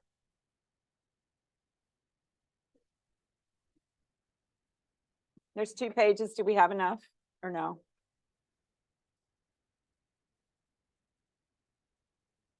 So I'm going to remind you guys that this training was a 3-day training to go over these sessions. And this is not even a 3-hour training. So it's going to be quick. Okay. I'm just going to touch on the basics. You guys all have my cards, right? You can email me, call me if you want to talk more about this. But just FYI, if I'm in session from 11 to 6, so I don't answer anything during that time. Okay. Okay, are we ready? Okay, session 1 is kind of an overview of what's going on. We're going to describe the main symptoms of PTSD.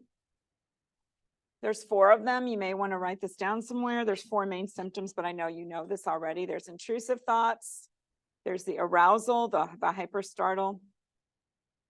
hypervigilance, startle response, the autobiographical memory. This is not on your PowerPoint, and avoidance. So intrusive thoughts, arousal, the autobiographical memory, and avoidance. We're going to talk about non-recovery versus recovery, and there's a really good graphic of that in your book on page 98.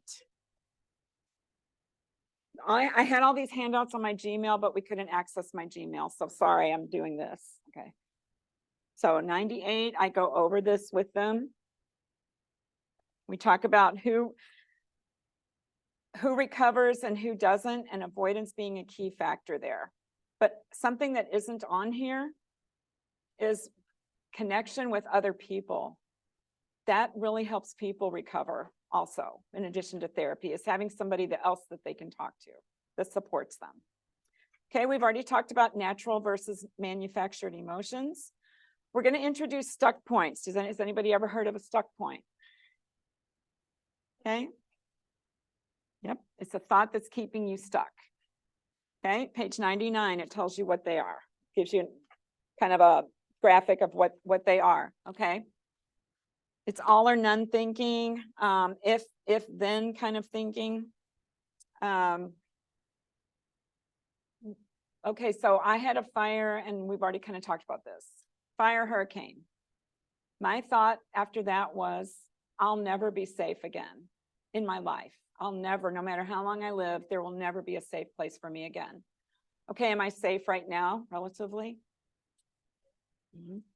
But that was my stuck point. So that's what my therapist helped me get past, to the point where I could light candles again. I could have fire in my fireplace, things like that. Okay, this fly must be a spirit coming to me, an angel or something.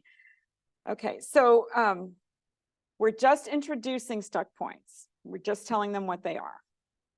The main part of this session 1 is, what is their index trauma? What is the thing that is causing them the most distress in their current life? Because that's what they're going to write their impact statement on. Now, I've had clients that have come to me and said, I hope this isn't too graphic. I was raped as a kid. I was raped as a teenager. I joined the military to get away from all that. I was raped by my superiors. What's my index trauma?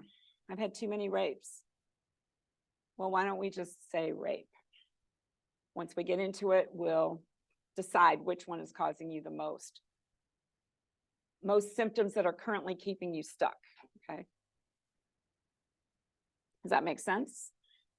Okay. So they're going to write their impact statement, and the homework for that is page 100, or the assignment. Again, this is the most emotionally focused part of the homework. So we've already talked about some, maybe do artwork or maybe have them record it. What it says in there is, why do you think your traumatic event occurred? Well, they don't want to say why. They want to tell you, a lot of times they want to say what happened. They're like, wow, why does that matter? Why do you guys think it might matter? Why a traumatic event happened? Any clues? Well, they might be blamed. Exactly. It kind of shows, where does the blame and responsibility for the trauma lie, okay? If somebody's raped by their superior in the military, most likely it wasn't their fault, right? Most likely. Okay. Then they're going to talk about, how did this change your beliefs about them, others, and the world in the following areas: safety, trust, power and control, self-esteem, and intimacy, which means connection with other people. Okay, so I've had people come back to me with impact statements that are 6 sentences. 1 sentence for why, 1 sentence for safety, trust, power, and control. Some people have 6 pages. Some people have a paragraph. It's just very personal. I let them know that I'm not grading it. I don't care about editing or punctuation. Like, please just write, okay? Now, if this is a telehealth, if we're doing this via telehealth, it's better if they can email stuff back and forth to me, but we can work around that. Okay, the next session, we're going to have them read it. Session 2, we're going to examine the impact of trauma and how did their belief structure change. We're going to have them read their impact statement, or sometimes they ask me to read it because they just can't. Okay. This is the most, like I said, the most emotional part of the 12 sessions. So while I'm reading or they're reading, I'm already in my mind noticing what sentences are they saying that are their stuck points. But I'm not going to go there yet. I'm going to let them read it and finish reading it, let them process that for a few moments. Then I'm going to give them a highlighter. I'm going to have a highlighter.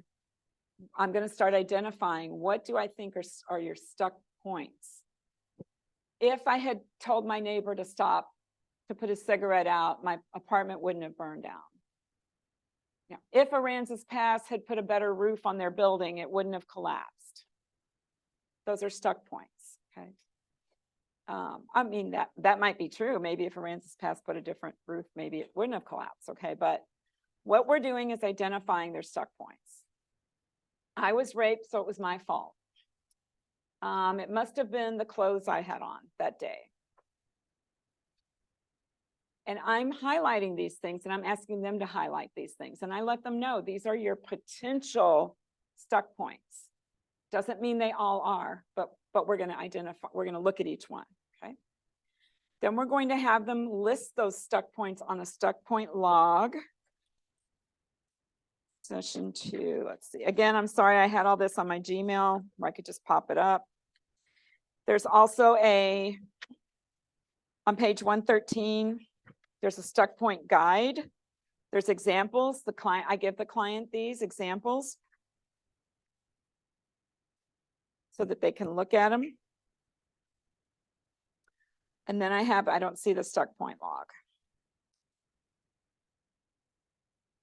Okay, it's page 124.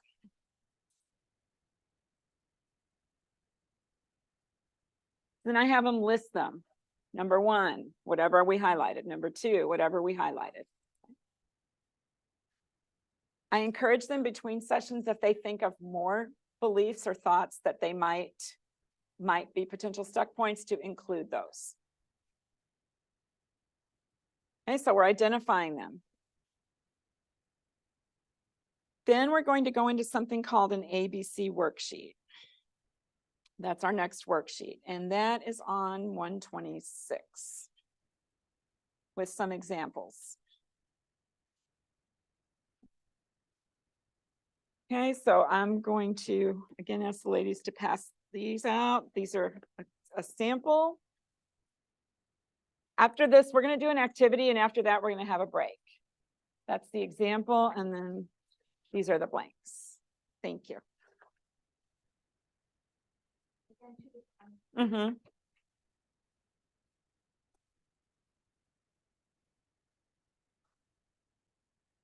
Are we okay so far, guys? Yes? Yes, of course. Maybe I'm more thinking too, but for the stuck points, you said typically they're probably like I'm a bad person because this happened. Usually something that could be reframed. Reframed. But as stated that like your example, like maybe if it was better, it could have been better. So what if the stuck point that could very well be a possibility? Then we cross it off the list. We might talk about it for a minute, but we'll just take it off. We'll just cross it off. We won't do it. We won't continue with that particular statement. Yes, that's a good way of putting it. Yes. The real all or nothing, right? Like, yeah. You're welcome. If it's like I said about the roof, okay, well, maybe that's a true statement. Maybe if they had put a roof on there. Okay, so we might not challenge that as a stuck point. We might reframe it a different way. You know, well, all school districts suck because they don't have theirs up to code. Okay, if it goes there, then that might be a stuck point. Okay, but if it's something that's a true fact, we're not going to challenge it. We're not going to go further with that statement. Okay, good questions, guys.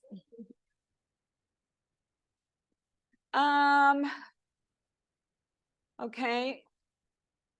So a true fact in my scenario would be the guy didn't put a cigarette out, so it wasn't my fault. Okay. There was nothing I could do to prevent that fire. There was nothing I could do to prevent the hurricane from wiping out my school. Those are facts, right? But it must be me that caused those natural disasters. It must be my fault. That's a stuck point. Yes, Jace.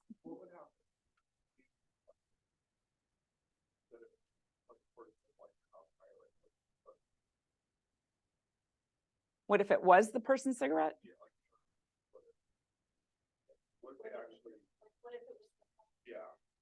That's a whole different scenario. Then we're really definitely going to be challenging that. Okay. Because there's going to be a lot of trauma from that, more trauma, because it is self. We're going to talk about, good question. We're going to talk about that in a different worksheet. Okay, guys, so you have a sample one that I can't see right now, but I think is something about I built a porch and the railing came off. Okay. I gave you the most generic example of all, the most non-emotional ones, so we can just get the concept of what is an ABC worksheet. And I'm sorry I don't have it on my screen. As you can see, there's 3 columns. We're doing A for activating event, B for the belief or stuck point, C for I felt something. That's your emotion. Does anyone, can you kind of think of how does this relate to CBT? Triangle, thoughts, emotions, actions. That's what this is doing. Showing the client the connection between them all. Okay, so what does it say in B? I don't have this in front of me right now. Yes. Okay, can you see how that's a stuck point? Right. Okay, so that's what we're going to be challenging. Thank you. So in C, we're asking them to look at emotions. And a lot of them don't have a clue what emotions there are. So there's somewhere in here, there's an emotional wheel. Again, I'm giving the client all these handouts. I'm making sure I have all these before session, or I'm emailing them if we're doing telehealth. So here's an emotional wheel. It's page 125 that can help them identify, what am I feeling? I don't have a clue. I'm traumatized. I'm numb. I'm dissociating. So this helps them identify. Okay, then when you go, we kind of talk about how are all these things related, okay? Then we go down to the question below. Are these thoughts realistic or helpful? Okay, most of the time they're like, no, they're not. But they might have some realistic basis. So I tell them it could be a realistic thought, but is it helpful? Okay, so it can be one and not the other. The bottom one is where we're very gently starting the idea of challenging and reframing. Gently, because in later sessions, we're going to challenge it way harder, okay? So what did they write on the bottom? Someone please tell me. Some things that I do all right. It is not true that I never do anything. Thank you. Okay, so can you see how is that different from B? Diametrically opposed. Right. So they start to think outside the box a little bit like, oh, snap. I can look at this a different way. Okay. The hurricane just happened to hit the school I happened to work at. It wasn't my fault. I didn't cause this. So, okay. So here's where the activity comes in, and then we're going to take a break. Either in groups, partners, by yourself. I don't care how you guys do it, but let's do a sample one. A sample, you guys all have a blank? Does everybody have one? Blank one? Okay, thanks, ladies. I'm sorry I don't have enough. Okay. So we're kind of getting into session 3. We're using the ABC worksheets. Okay. Okay. And then I'm gonna give you let me give you the real life example first before we do this one. Okay, I had a client who, she's probably in her 40s. She lost several key family members within 6 months. She's a special ed teacher and a doctoral student here. She has kids and a husband. So her whole life is just, she can't function in all of these roles because all these people have died and she's in severe grief. So her activating event is parents, grandparents, and cousins all passed away within 6 months. This really happened, okay? This is her sheet. Her stuck point is, I equate sickness with death. So and she would tell me this, every time my kids sneeze, they're gonna die, okay? Like she knew, she's a doctoral student here. She has the awareness to know, okay, that's illogical, like that's irrational, but I still feel that way right now. That's what I feel. What emotions was she feeling? Terrified and despair. She knew it was irrational, but she couldn't get past this, where every time anybody got sick, even one of her students, she thought they were going to die, and her anxiety was, okay. So she said, yes, these thoughts, they're realistic to her, but they're not helpful. So on the bottom one, she put on to reframe it, after we talked about it a little bit, and we did a little breathing to help bring her anxiety down. She says, we can be sick without dying. We can recover from sickness. Just that little sentence right there was a major turning point in her healing. She wrote this, not me. Okay. So can you see how this would be helpful in helping a client start to get unstuck? I tell them, I'm your Uber driver. I'm coming to pull you out of the sand. I'm your 4-wheel drive Uber. I'm going to pull you out of the sand. I'm going to get you unstuck. Clients like to hear stuff like that. Okay, let's do it. I don't care, like I said, I don't care if you guys work in groups, partners, or whatever, but let's do something related to kids and adolescents. And let's have the activating event be, I was bullied on social media. So let's write that down. If you happen to have a sheet. I was bullied on social media. We're doing Dr. I, we're doing a little activity, then we're going to take a break. We're up to session 3.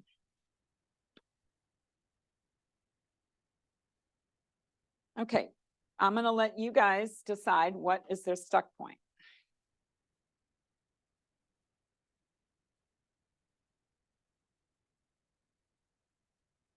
Yes, talk to each other or do it alone. What could the stuck point be? I was bullied on social media.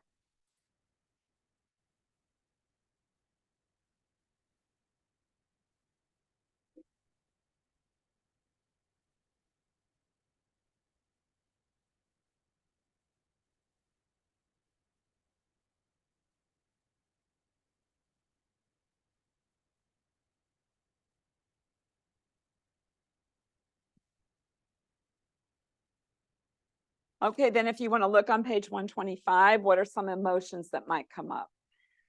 That's your column C. I feel something.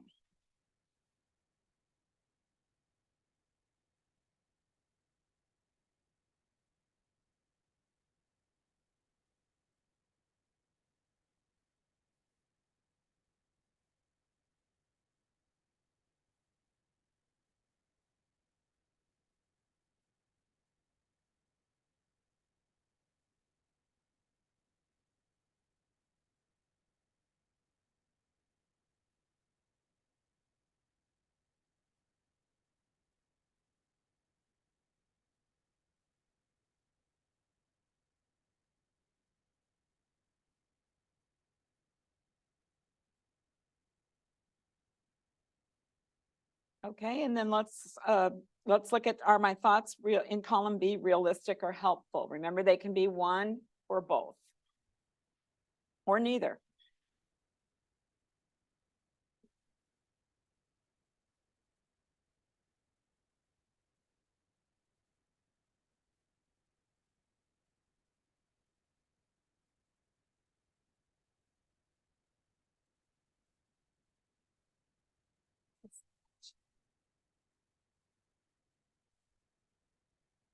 Wanted to get lost in my hand. I take it home.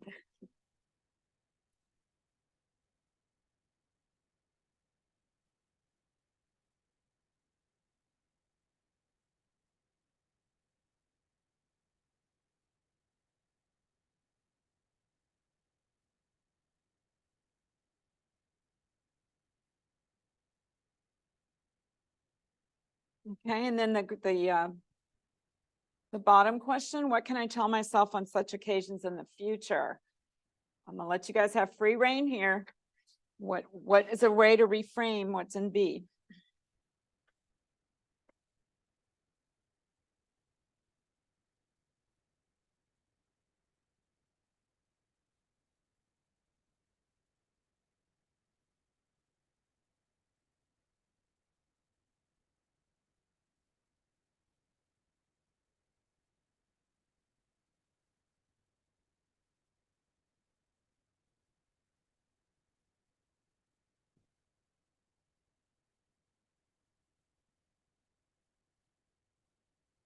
About 2 more minutes on this.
I like all the dialogue I'm hearing.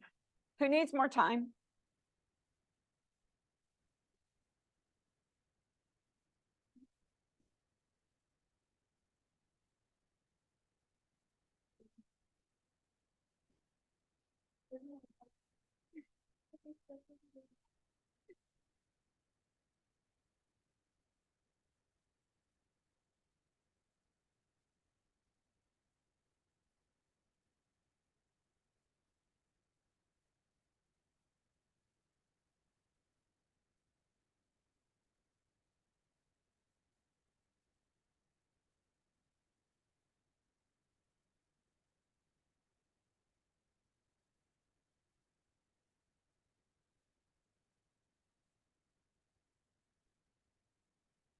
Yeah, everybody, just so we can kind of stay on track of time here. I'd be curious to know what kind of emotions came up in columns. Oh, well, let's start with a stuck point. What came up in B? If anyone's brave enough to say what their B is. Nobody likes me. Okay, Ashley? It's my fault to put myself out there. Okay. Sharing something I love about myself. Awesome. Yes, ma'am. Okay, those are awesome. Not awesome thoughts, but good answers. Thank you. Okay, thank you. How about what kind of emotions are we feeling in C?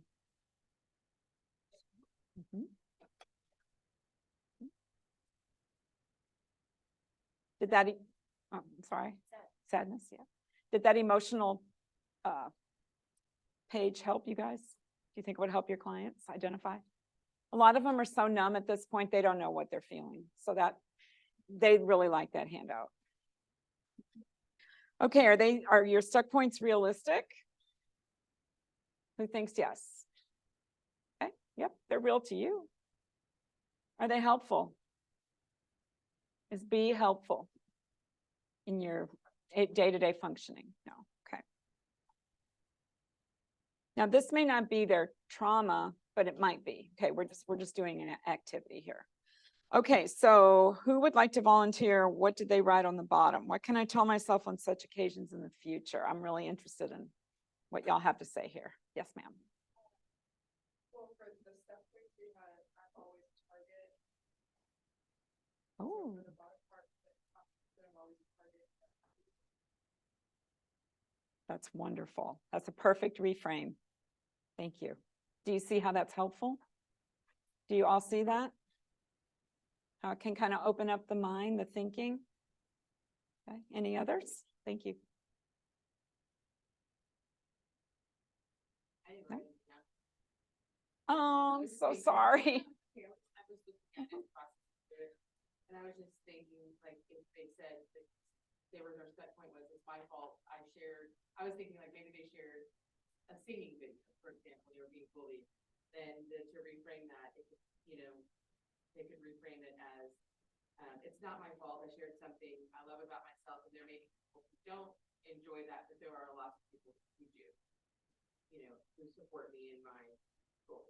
That's much healthier. Do you guys see that? How it's a healthier way to think than what's in B? Okay. Because what's in B is what's keeping them stuck. Okay. That's why they're called stuck points. Somebody was brilliant that came up with that idea, right? So this is just the first worksheet. We're gonna do many more worksheets, okay? We're gonna do one of these for each valid stuck point. This might take more than one session, okay? They might be doing 5 more at home. Yes, ma'am. No, that's okay. Is everyone satisfied or for the clients who do or answer the question, what can I tell myself on second meetings in the future? Like whenever they reframe the thought, are they always satisfied with it? No. Mm-mm. But that's a good question right there. No, and that's why there's more worksheets. We're going to break it down further as the sessions go on, okay? Yeah. That's a very valid point. And sometimes I'll help them. I'll kind of help them come up with some ideas. But if they're truly stuck at this point, we're not going to just say, oh, okay. Right? No, we're going to challenge it further as we get into more sessions. Sometimes the client will have 1 stuck point. Sometimes they'll have 25. Sometimes I have to weed them out because their insurance isn't going to pay for more than 12 sessions. I'm just being real. Okay. Yeah. So sometimes I have to pick and choose which ones are we going to work on, or I let the client and I pick and choose. So, okay. Any questions before we take a break? No? Yes, ma'am.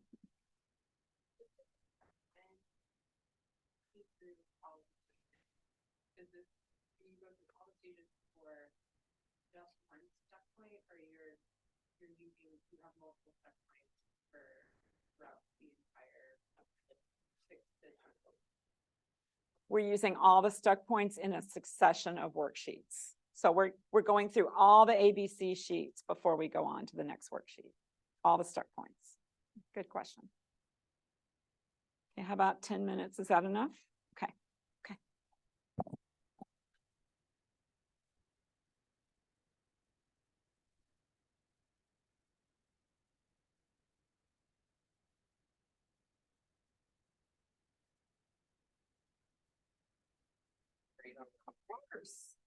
I have a student I want to, this sounds like something I could maybe learn more about to help. Okay. Student I'm working with.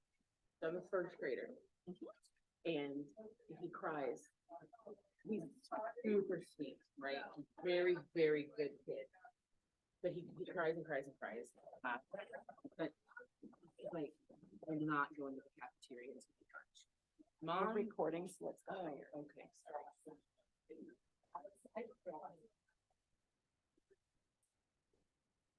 Mom started to happen over the summer. And he got 5 and I went to time for never had so now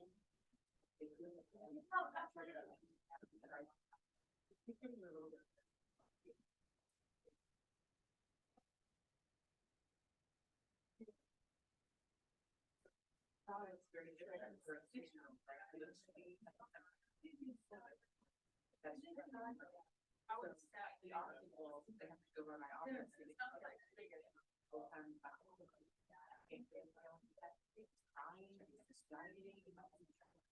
something like this happened.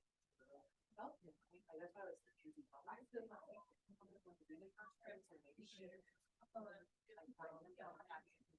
like I know he feels guilt.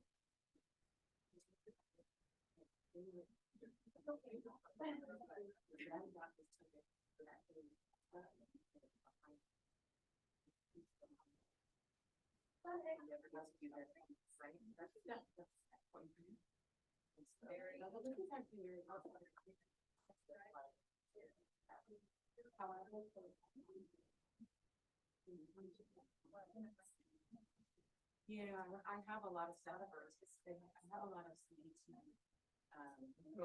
things that I need to see. And you know, there's a lot of solution focus. Right. And the time. Yes. I'm really probably going to time to have.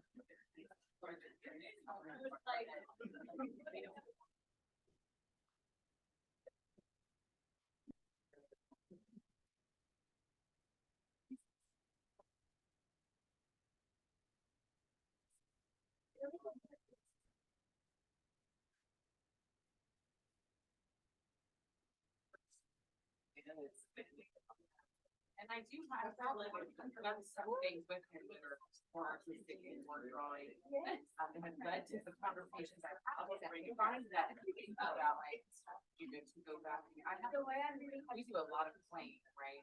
If there's that like, especially like pre-K kinder. But I make time for it, like, I will often, it'll be like, I'm doing 50 other things, but I have to stop and take that.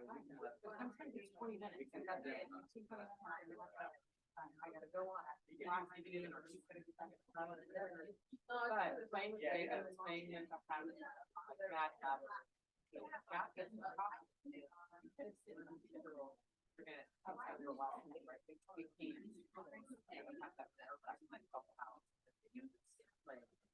They will talk to them before. Yeah,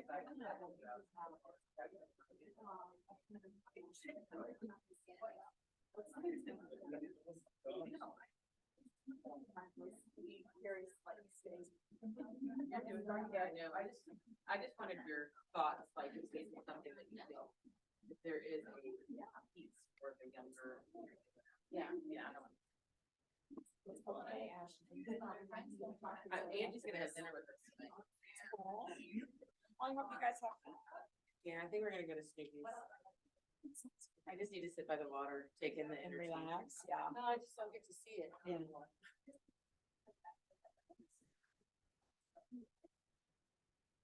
That's pretty fine, whatever else I need to sign. I'll print it out. Sorry, I couldn't get it to, I couldn't sign it to Bolin. Yeah. So much paperwork. Right.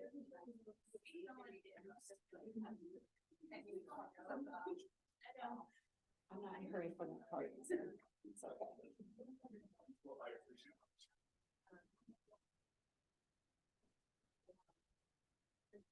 But I just know I won't have time to come back next week.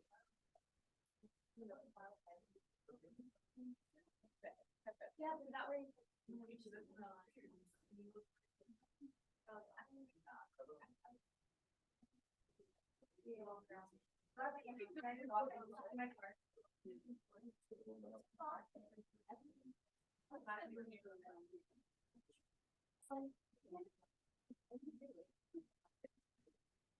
I know it's early Saturday.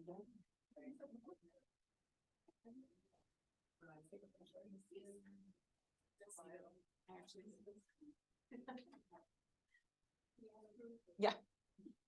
Proof that I spent time here. Thank you.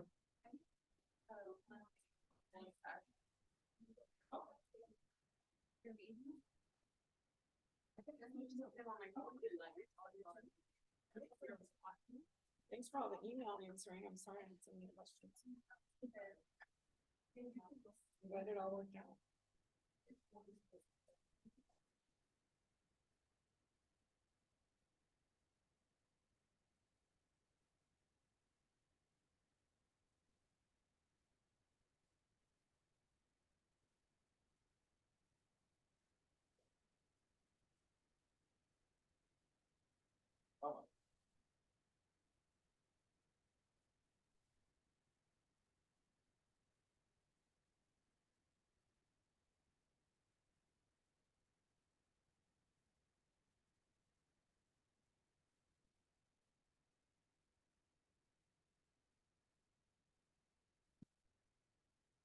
Got another minute or two?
Are we about ready?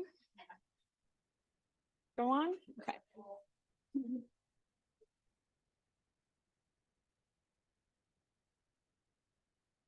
Okay, so can you guys hear me okay? Okay, so we already did the role play activity. We've already begun processing the trauma with these worksheets, okay? But this can carry into the session 4, okay? Especially if there's a lot of stuck points. So sometimes I do session 3, 3A, 3B, 3C, right? Depending on how many stuck points that we have. And I note that if it's an insurance thing, I note that. Let's take the client has 25 stuck points and we're needing multiple sessions to process. Okay, so what we're doing, we're using Socratic dialogue method of helping to challenge their thoughts, which is what they kind of started to do in the ABC worksheet. We're going to keep going with the challenging. And the way that we go into the next phase of this is on page 152. It's called Levels of Responsibility. This one's pretty powerful. And it's 3 levels of responsibility on the client's part. Do you guys see that? Most of you see that? 152. I know it's Saturday. I know that your energy's kind of, I can feel it. I'll try to make this more interesting. Okay, before I do this scenario, has anyone in the room lost an animal to a car accident? Okay, I'm sorry. Let me think of a different one. Okay. Okay, we're going to go back to my fire. Sorry. Okay, level 1, and I write this on their sheet. I put level 1, level 2, level 3. Okay, the unforeseeable. Was there any way that I could have predicted that that fire was going to happen? No. Okay. So the emotions are on the right side. What am I feeling? Grief and sadness. Those are natural emotions, right? And I'm probably also adding scared, right? Unsafe, things like that. But that's a level 1 thought. My stuck point is I'll never be safe again. So we're going to challenge by seeing who's at fault here. Is it my fault that guy didn't put a cigarette out? Okay, no. So that's a level 1. Level 2 is I had some responsibility. I knew that guy was careless. I knew that he smoked 6 times a day on the steps, and it could, but I actually didn't think that it would ever come to a fire. Okay. So did I play a role in the event? Possibly, because I'm a neighbor and I know there's a possibility that might happen someday. But did I intend for there to be a fire? Do you see what I'm looking at, guys, right here? Okay. So yeah, I have a little bit of regret about that I didn't address this with this guy. Okay. Now, what about level 3? I'm the one that's smoking the cigarette. I was upset at the apartment manager, so I'm just going to burn the whole building down. Okay. Then I'm at a level 3, right? I intended the outcome. I intended for that to happen. If I'm a functioning human being, what emotion am I going to feel? If I'm an adaptive functioning human being, I'm going to feel hopefully guilt, right? Along with these. So we're labeling each of their ABC sheets with one of these levels. What do you think that's doing to help them?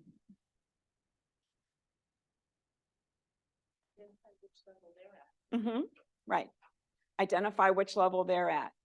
If it's level 1 and they have 25 stuck points, I'm going to focus more on level 2, those level 2 ones.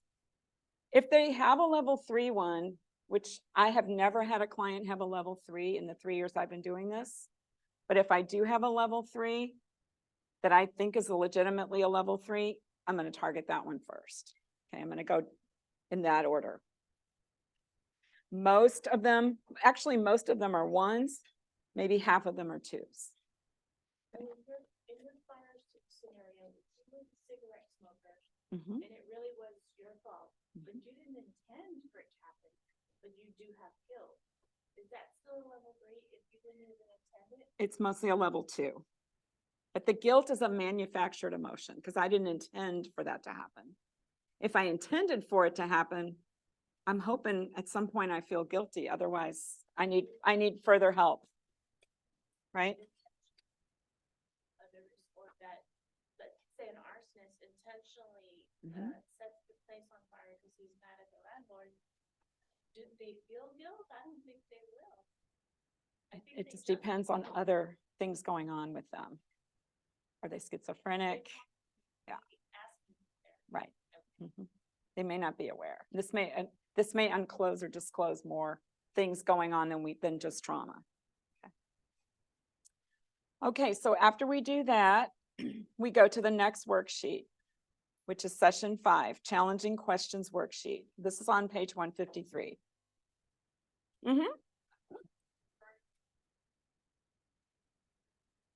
Yes.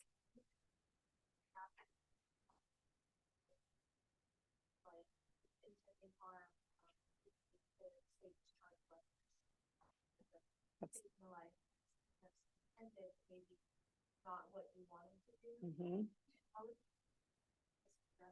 And that's a key thing that you just said. They didn't go join the military to go kill people. They're just following orders. Right. And that it does happen. And thank you for asking that question. We address it by asking questions like, were you under orders to do this?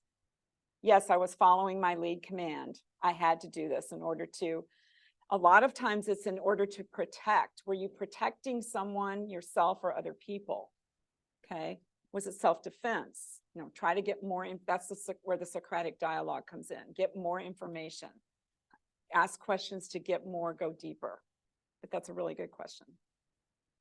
And I have worked with veterans in active duty that have that going on. And then 30 minutes later, I'm in a playroom playing with a child. So just FYI, guys, you have to be real flexible in this business, real flexible. Okay, so let's go to they call it challenging questions because we're challenging their stuck points. But I find this worksheet to just be challenging. Like the questions are challenging. And we don't have time to go through each and every one of them. But let's do just number 1.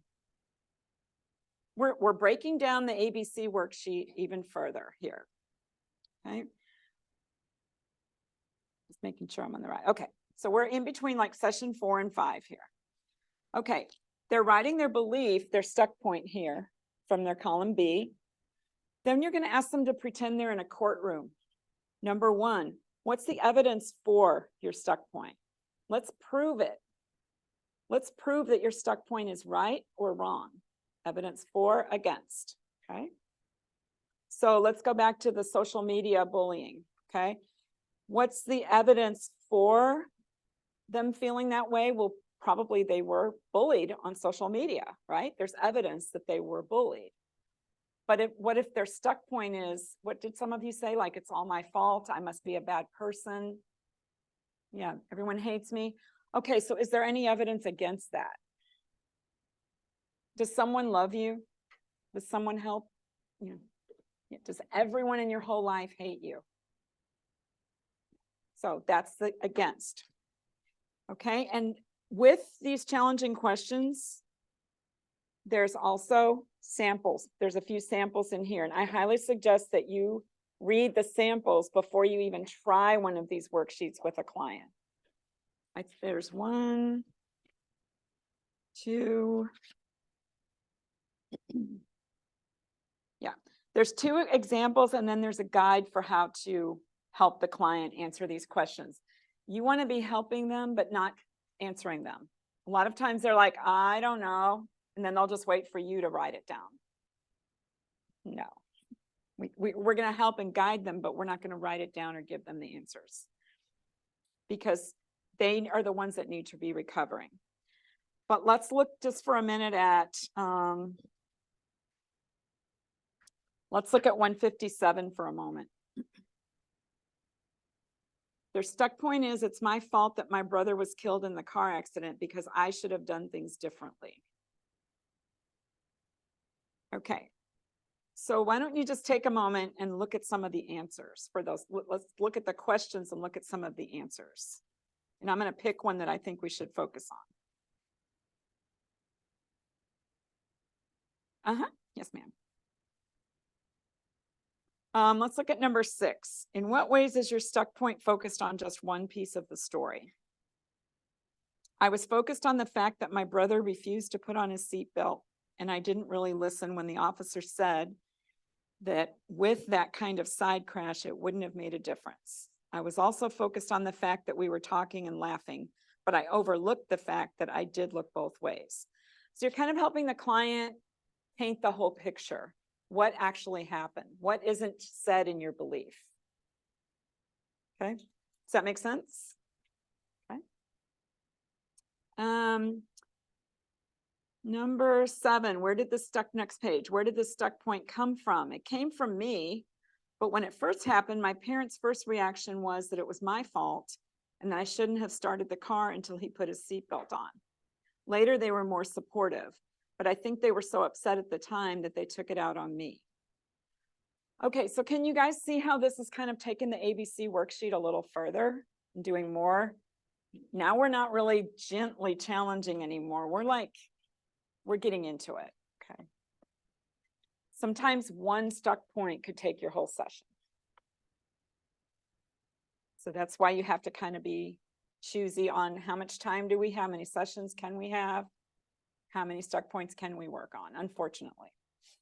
Sometimes we have people that are willing to come for 3 months and they're paying cash, and so we can take our time, okay? Okay, so then by session 5-ish, we're making sure we're doing our challenging questions worksheet. We might only do 1 or 2 in session, then they do the rest at home. Then they bring it back to the next session and we go through them. Does that help? Give you some flexibility? Okay. So then we're going to go on to the patterns of problematic thinking, and this is on 162.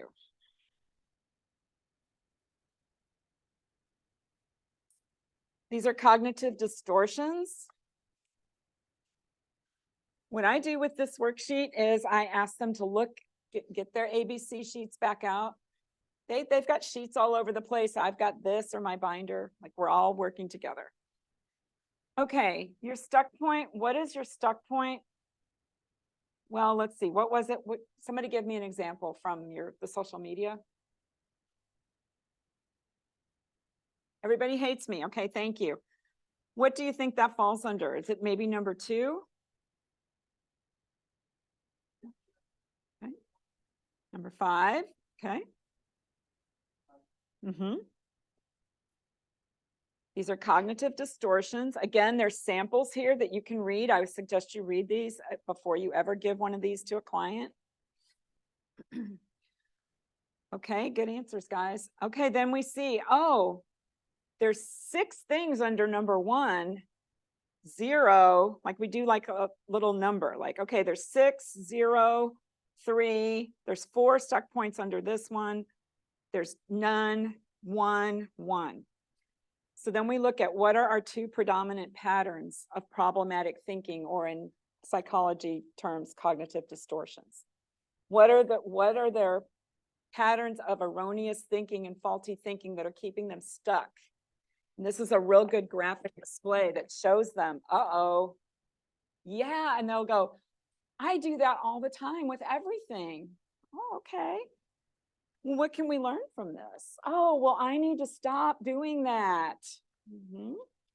Okay, well, how can we work on just this stuck point for right now? Because then they'll want to talk about all the things in their life that falls under these patterns, right? We got to bring them back, focus them back in. Okay, what are the patterns? Which patterns do we really need to work on? Which obviously are the stuck points we're going to mostly focus on at that point. Any questions? I know I'm like talking a whole lot. Any questions? Okay.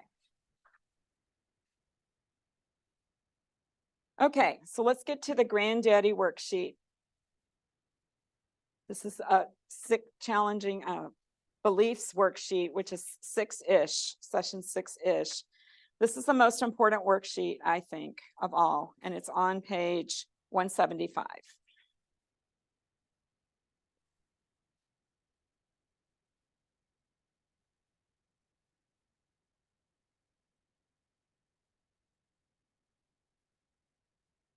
Again, there's samples next to that, like on 176 and beyond. Let's look at one of those samples, 176. I'm glad you guys have books. I'm so glad. Thank you for providing books. Okay. What this worksheet does is it brings all the previous worksheets together into one nice summary. What have we done so far? We're halfway through the sessions by this point. Okay, do you see ABC? That's their ABC worksheet. They're going to copy whatever they wrote in their ABC worksheet. We're going to do one of these for every valid stuck point. So they're going to take their ABC worksheet and rewrite here. The difference is they're going to now add what percentage did you believe that stuck point when you first wrote it? What percentage did you believe those emotions when you first wrote it? Do you guys see that on 176? There's percentages. Okay.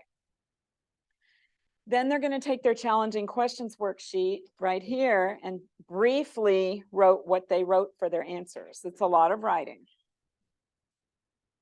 or typing.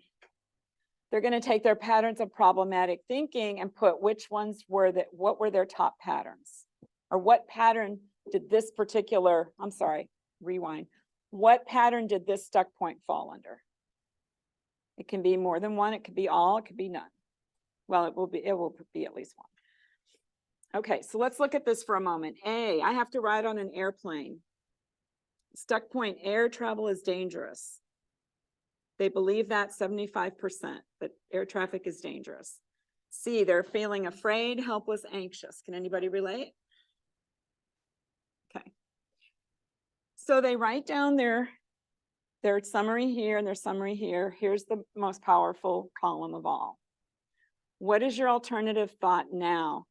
And I take their ABC sheet and I go like this, and I hide what they wrote on the bottom, because I want them to try to come up with a new, based on all this stuff that they've done, a new alternative thought.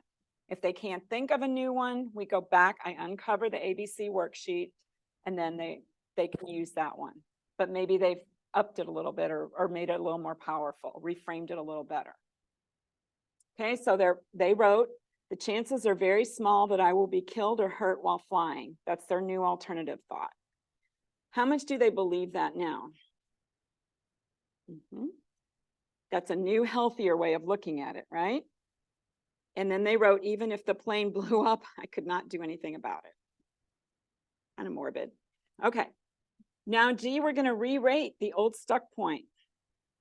Re-rate how much now you believe section B. They put 15%. Is that an improvement from 75%?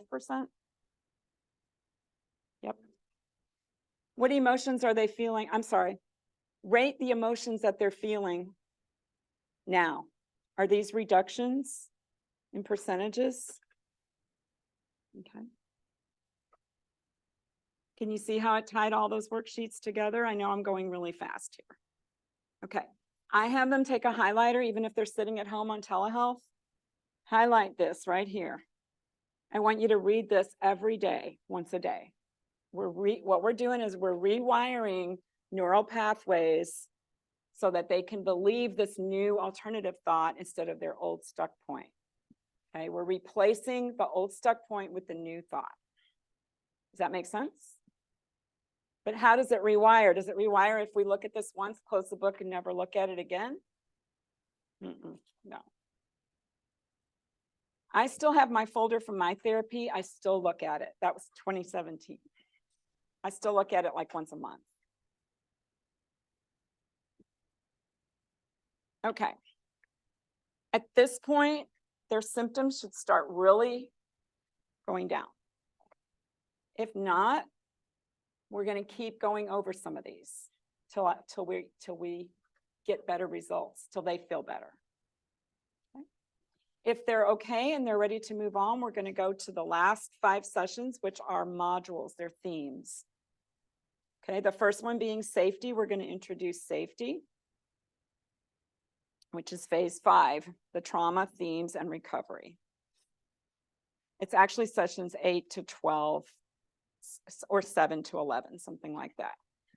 Okay, so let's go to page 182. We're getting there, guys.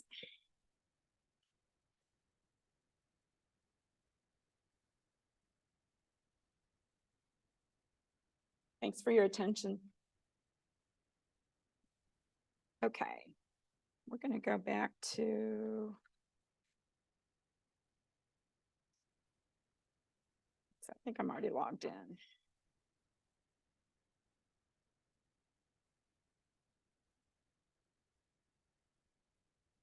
Whoops, didn't mean to do that. Uh-oh.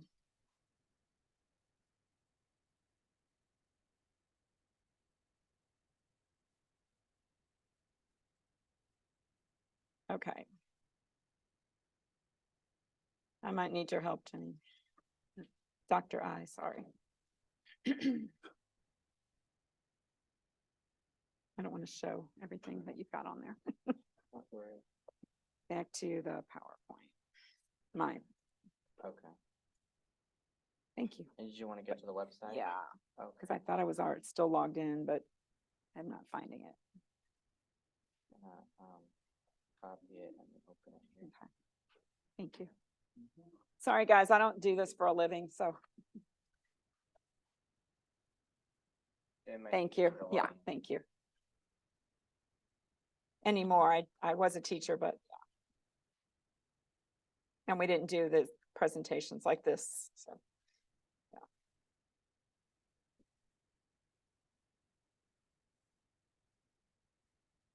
Thank you. Questions?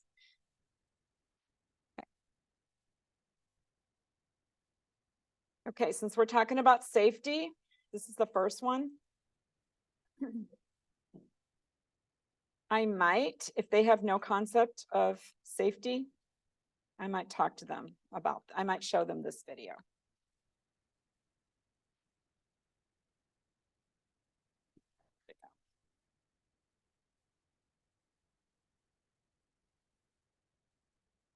Wait, we've got a little time. Let's look at this one real quick. Stuck points to kind of help you understand this a little better.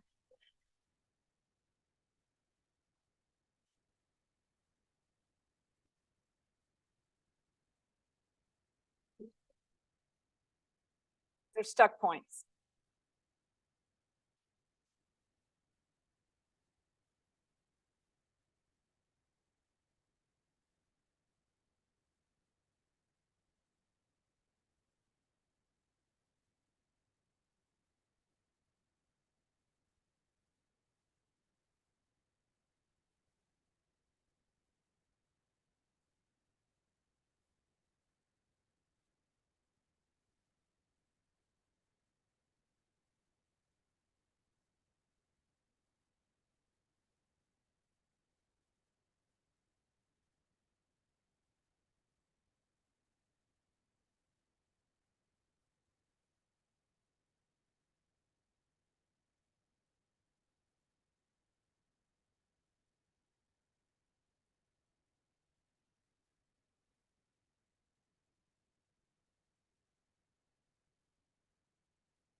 That's the basis.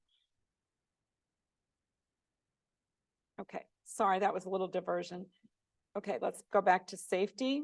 We're going to introduce the safety module.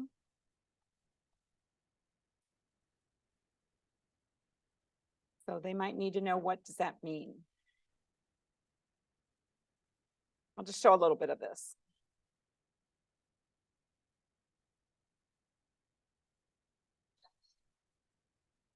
That's very loud.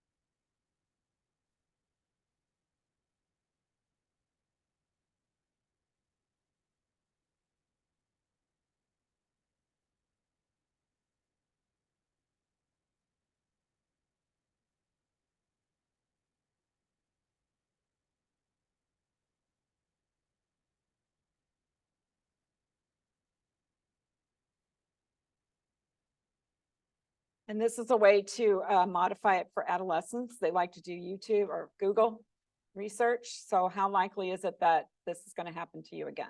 How likely is it that, you know, you'll be bullied? Well, there's a high chance of that, right? Now, so they like to do research. Okay, so let's get back to the modules, and I'm hoping I can get back to my PowerPoint. Yes. Uh-huh. So I experienced trauma as a child, so I grew up thinking, worst case scenarios, and Okay, sometimes it would keep me from doing the things that I wanted to do.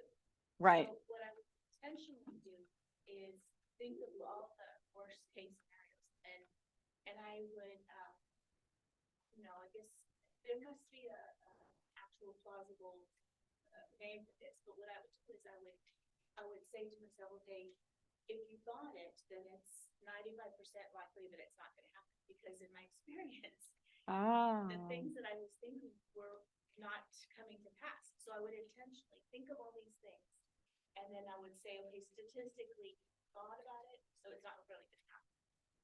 did So that work that's- for you? Did it that help did. you? Okay. Well, that might be a good approach to bring up. It got me to a Mhm. point where I no longer have to rely on this mechanism, Okay. where I could just intuitively or inherently trust that the things Okay. will happen, are more likely to happen than that. So that might be something to self-disclose if you feel like that would be appropriate in sessions. Okay, I know you guys have been taught about self-disclosure in the real setting, in the real world. It happens with all the people that I work with. We self-disclose at least once with every client on something, wherever it's appropriate, okay? And keep it very minimal. But they like to hear that something that they're going through, you understand it, right? So I have a lot of women that come to me about their husbands. And so I say, okay, I've been divorced. Then they're like, oh, okay. And then they're like, blah. So, okay. So yeah, did that answer your thought? Okay, thank you. Okay, so we're looking at the safety module on 182 and 183. You notice it starts with safety beliefs about the self and safety beliefs about others, which is on the next page. On the bottom, you see possible resolutions. Those are on the left-hand side. These are possible stuck points. And on the right-hand side, these are new alternative thoughts. Why do you think the authors of this program waited until session 7 to start listing a bunch of alternative thoughts after the clients already filled out their worksheets? Did they want to give them answers? No, they want the client to come up with their own thoughts. But a lot of times the clients will see these thoughts and go, okay, I can relate to that one even more. And then they'll go back to that big granddaddy worksheet and they'll write something that they see here. Okay. If this works better for them, go for it. I know it's probably not a technical term, but okay. So the modules are the same format. We've got the next chapter, we've got trust, power and control. We're in the later stage, the later sessions now. Let's see if I can find the trust one. Trust is on 199. Again, I make sure I know these really, really well before I even show them to the client. And I'm sorry they're not up there. One thing about trust is you might talk to them about, well, there's different levels of trust, such as, would you trust the person that cuts your hair to cut your hair properly? Right? Would you trust that same person to take care of your kids? Maybe not. Like there's various levels of trust and various things you can trust people with. That might be something to bring in. Okay, so we're reviewing each module and using the challenging beliefs worksheet to address any stuck points or symptoms that are still remaining. We're doing still a little bit more challenging if we need to. We're using all thoughts and emotions here. We're now kind of assisting them. We're kind of empowering them to be their own counselor and their own consultant, and we're just kind of like their guide. We are, if they still need to do challenging belief worksheets, we're still working on some of those. And then at the bottom, it says additionally, by this time, by session like 9 or 10, you want to start asking them to do something nice for themselves every day and write it down. Why is that important that they write it down? And tell me next time. They have to be accountable, right? They might come back and go, oh, well, I forgot. Oh, yeah, I did that. I took a bath. Well, I want to see it. I want to see what you did for yourself. And I want you to give and receive a compliment, at least one a week, the last few sessions. Why do you think that's important?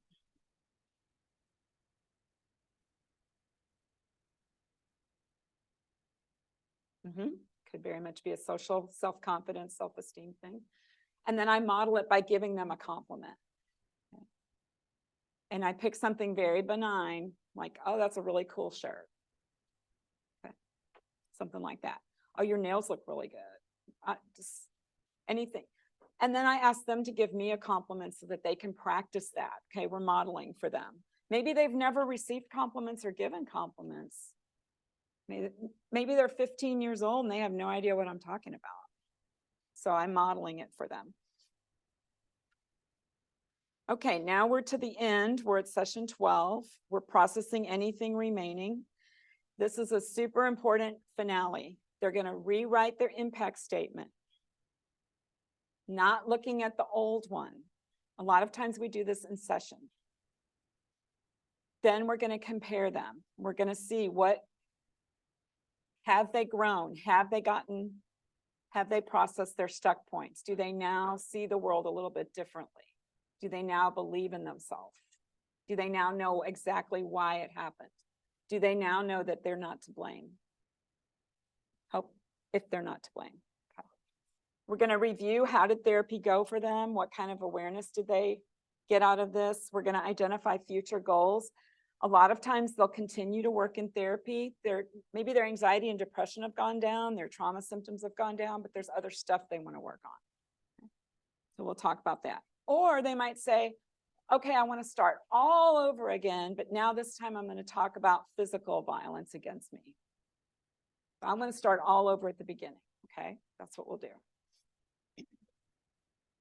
Remind them that they now have the skills to continue their own recovery.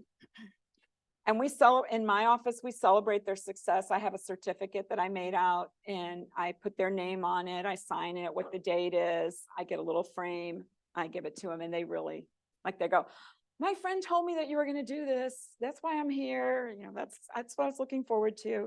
Sometimes I'll bring in cookies or something like that. But if they've completed all 12 and they've really worked hard, I think they need to celebrate that, right? They need to celebrate that they're recovering. They might not be recovered. Okay, I'm going to do a Q&A at the end, because you guys might have some questions. But let's talk about that this can be done in group format. I haven't done it yet, but it can be. There's a CPT coach app for your teenagers. This is one modification for your adolescents. There's an app that has everything on it. I personally haven't used it yet, but I do telehealth all the time. And the difference is we have to email stuff back and forth, right? Because it's very hard for me. I can share my screen with them, but the website we use in my practice, they cannot share their screen with me, unfortunately. So I can't see what they're writing, right? So it's really hard for me to remember 25 stuck points. What did they write? So I ask them to email stuff to me, or just take a picture and text it to me. Got to remember that there's all different kind of trauma types that you might be treating, but trauma is trauma is trauma. Everybody's version of it is differently. You might want to look at some diversity issues and cultural things. You may need to consult, right? You might not know anything about the Catholic religion. You might need to consult with other people so you have a background. You might not know anything about the military, but you know about trauma, okay? So if they come to you, well, you haven't been in the military, you don't know what I've been through. No, sir, I don't know what you've been through, but I know how to help you. I know how to help you and give you hope. And if you think after 3 or 4 sessions that I'm not the person for you, you are free to go to someone else. I've never had a client leave, ever. So that's the therapy. Okay, so what you guys are here for today is adolescence.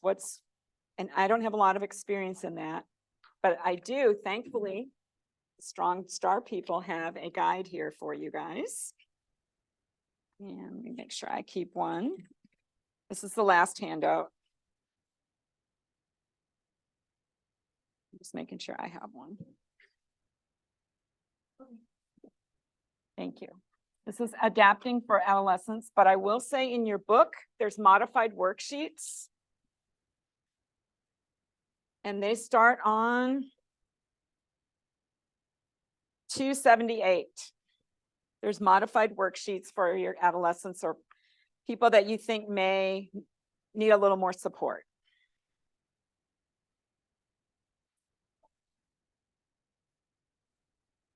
No, that's a different yeah. And thanks for reminding me, guys. Strong Star isn't the only place you can get this extra training. There's all kinds of people out there that are marketing CPT training.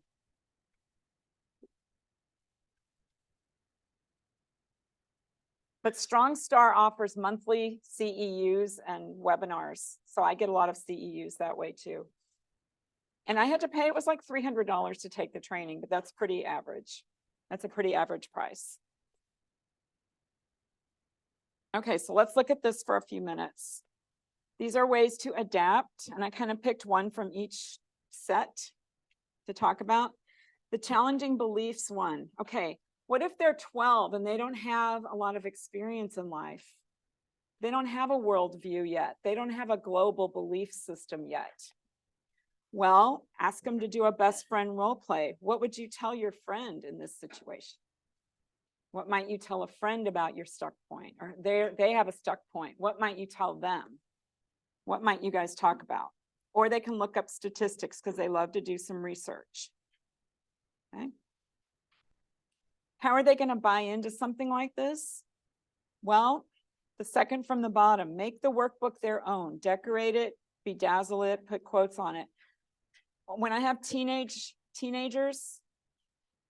between like 16, well, no, like 14 to 20, this is the thing they want to do first. They want to go in the art room and make a big folder.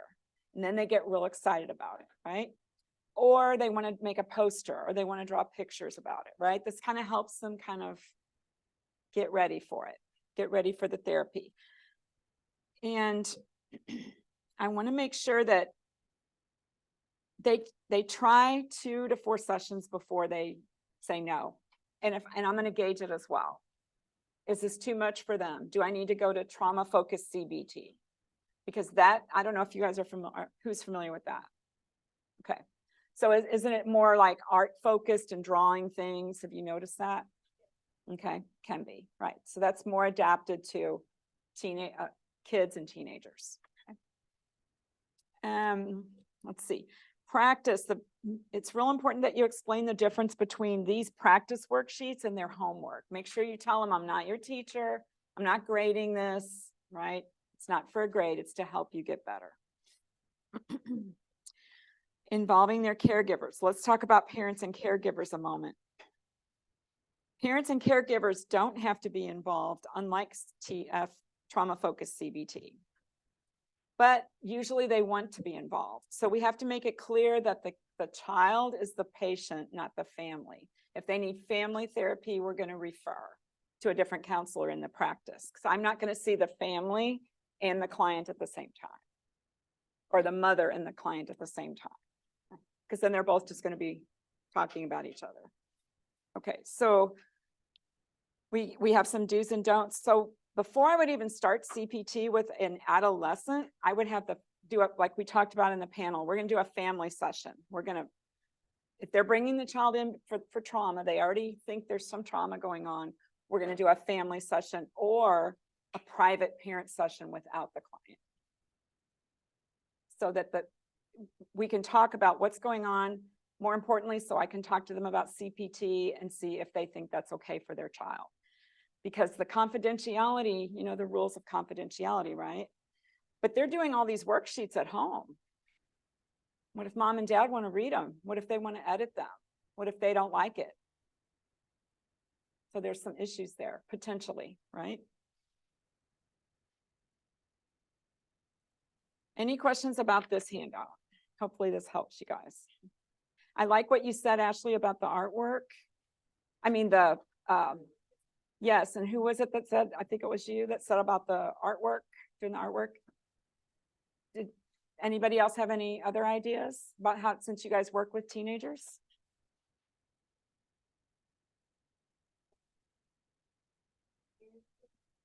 Oh.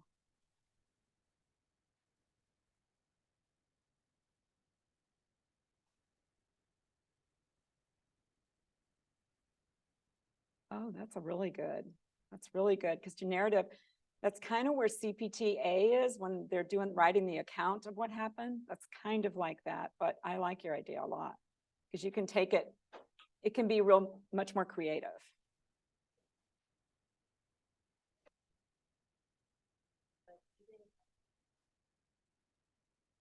Okay.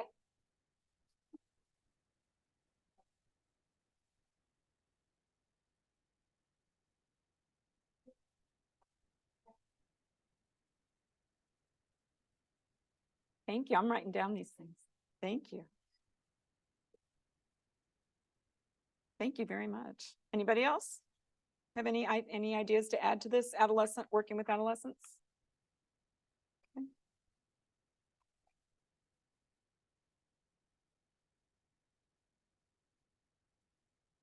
Okay. Let's just have time for any general questions you want to ask about CPT or private practice. I don't know if is that allowed? Absolutely. Okay. Yeah, Okay. we don't get much opportunity to ask Okay. this kind of questions. That's great. Okay. Thank you.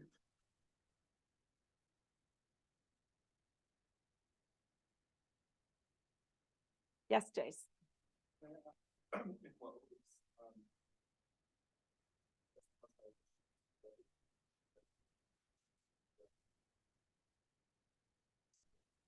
Good question. Especially since you go to school, like I'm trying to get school. You decided not to do the school counseling route? Yeah. Okay. Okay. Okay, that's a really good question. Since I have the degree in special ed and was a special ed case manager, I know the law and all of the school administration side. So now I have families and kids coming with special ed needs, or they think they might have special ed needs. So I know what the school is going to say in the 504 and ARD meetings. So I tell them everything they need to be prepared to say before, sorry, Ashley, everything they need to do to prepare for their meetings with the school and any obstacles they might come across. And the fact that I have that knowledge behind me is why I have a full client caseload, because they tell other people, right? And then I also have very high up officials on at NASCC that are coming to me for trauma therapy, so they're telling their troops. And I'm right by NASCC. I also have Kingsville. But to answer your question, that knowledge of having the teacher special ed background helps me work with children in a very unique way. Most of my work was with children on the spectrum as a special ed case manager. So I know autism and ADHD. I know how to help those kids and I know how to help the families, which is why I made the PowerPoints for the parents. Excuse me. Does that answer your question? Go ahead.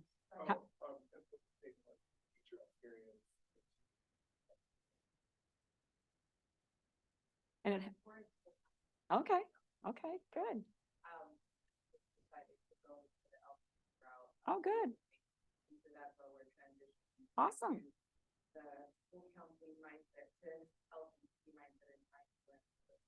Okay.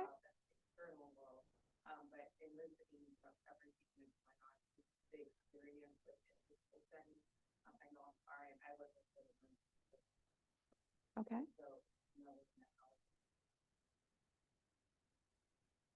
Definitely. And being able to teach and model like that, I do that constantly.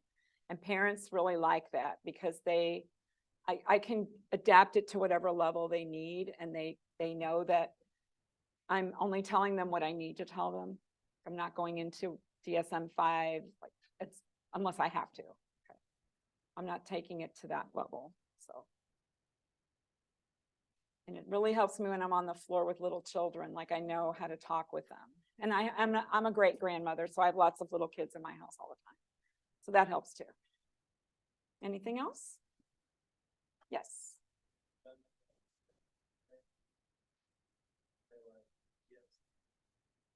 There have been studies done, and there's some studies that I got in my training, but this training's from 2021, so I'm sure there's updated ones out there. But that's a really good thing to research. Thank you for asking that. CPT is being done worldwide in many different languages. It's proving to be very highly effective with every kind of trauma and every kind of client.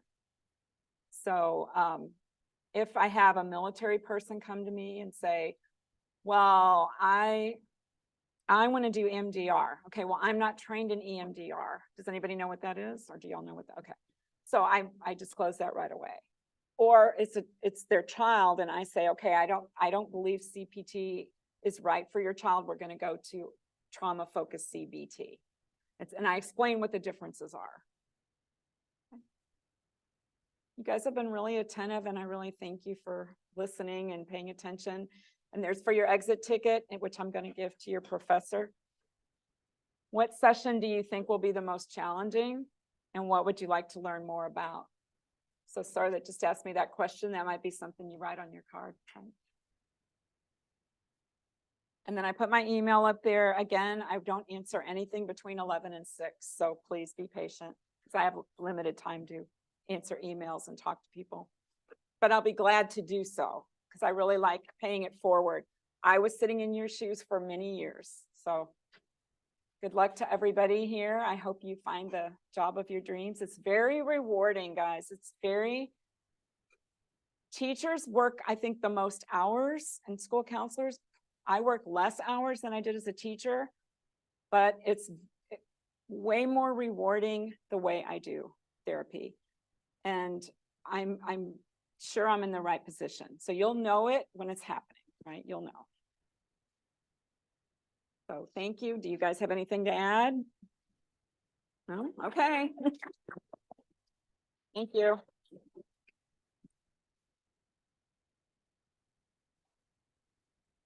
Thank you so much. No names or anything. Yeah, you can just put them right here. Does everybody have one of these? You need one? Sorry.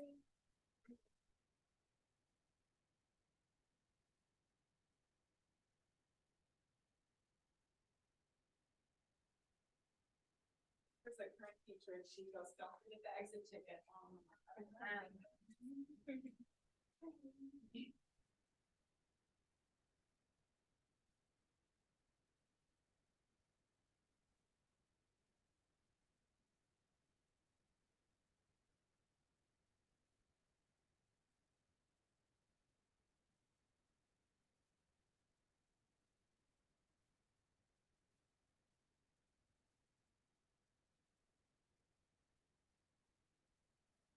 We're done a little early, but hopefully that's okay.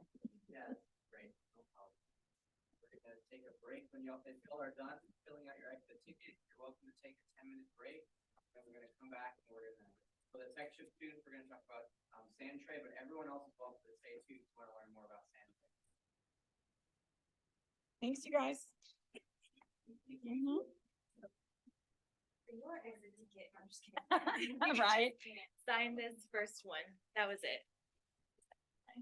Right here? Yes, ma'am. They make all this paperwork like seem difficult for no reason, and then it just turned out that it was like two things, and I'm like, oh. Like I was having to get with my administrator. And she was like, here, it's just this one and this, the rest of it you don't have to fill out, and I was like. Yes. Guys, I'm gonna stick around for a little bit if you have any questions you want to ask privately. Yes. Yeah, and I think we are going to.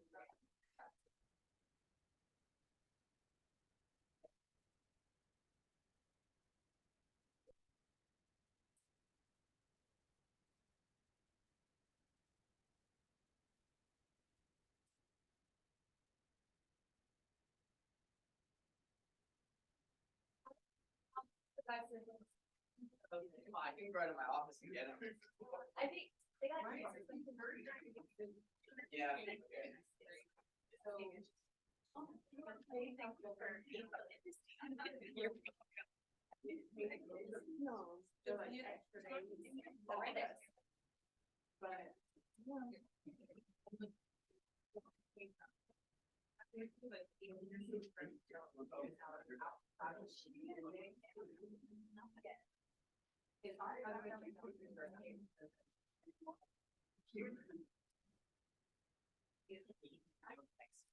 Thank you so much. We'd love to have you back. Great, great, yes. Thanks for doing the technology. Oh, you're welcome. So, Really happy for you. oh, thank you. I appreciate it. I appreciate it. You guys can share that if you want with your class. Wonderful. Thank you. That's so nice of you. You want us to collect the exit tickets and just kind of give you the feedback? That'd be great. Yeah. You might say. Yeah, yeah, we would. Yeah. Very nice. Yeah, you don't need that back or anything, just maybe just let me know. Sure. Yeah, yeah, I will. Yeah, thank you so much. For the opportunity. Oh, I miss the environment. yeah, yeah. It's nice to have you back here.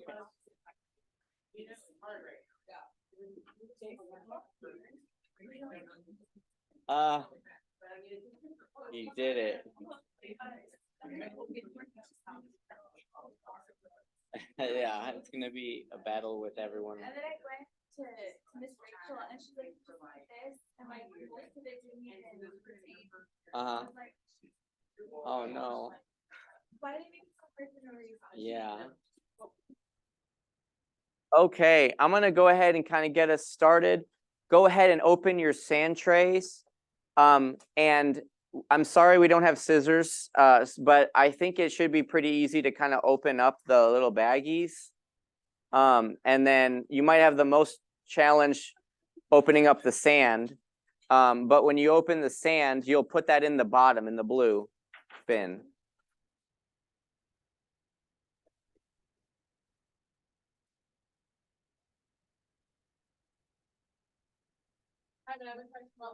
Yeah. We got them on Amazon. Yeah.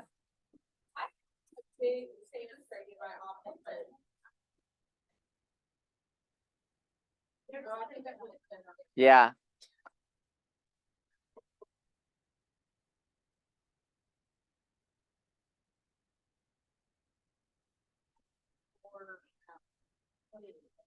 Miniatures.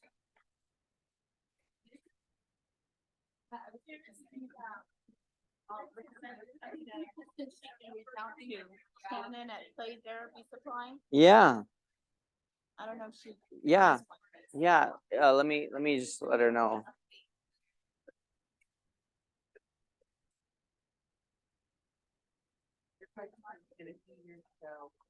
Sorry, if you wanted more information, you can, yeah. I'll Yeah. just take a picture. Yeah. Of it, so you can take this Yeah. back. Yeah, no problem. Oh, yeah, I mean, play in school counseling is imperative. I mean, if I have a pre-K and I'm trying to get them to like Thank talk you. about anything, there better be some sand or Legos or.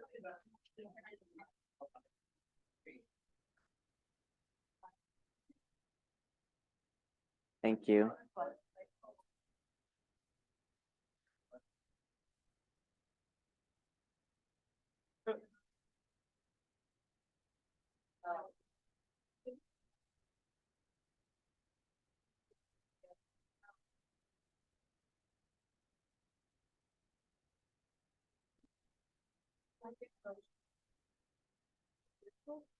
If you have the opportunity, put your hands in the sand and just kind of gently touch the sand and kind of just get a sense of what it feels like. You'll notice it's not beach sand, but it's play sand.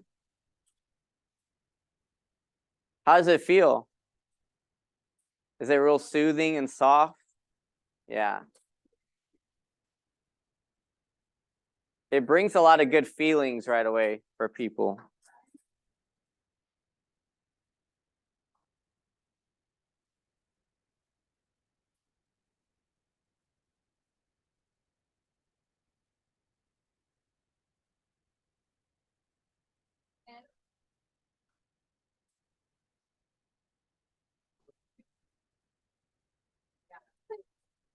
So I'm gonna first just begin, feel free to still open up your bags and stuff, but I'm gonna begin just kind of talking just generally about sand tray.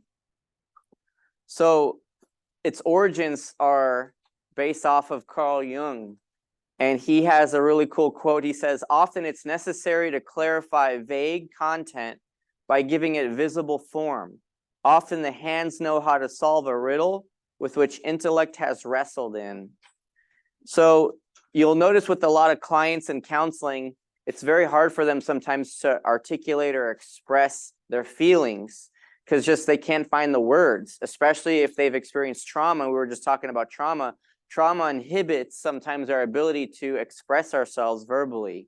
So what's really great about sand tray is that it provides another means of expression. It's like another vehicle to which somebody can, you know, share how they feel, even if it's with few words, right? But it could be that maybe certain objects give meaning to how someone feels. And that's essentially how sand tray is seen. It's seen as like a vehicle for the expression of emotions or experiences.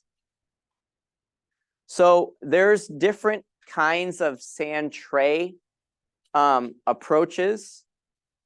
And you'll hear later on about sand play therapy, and that's more rooted in Jungian psychoanalytic theory. And there's a particular school of sand play therapists, and they have specialized training.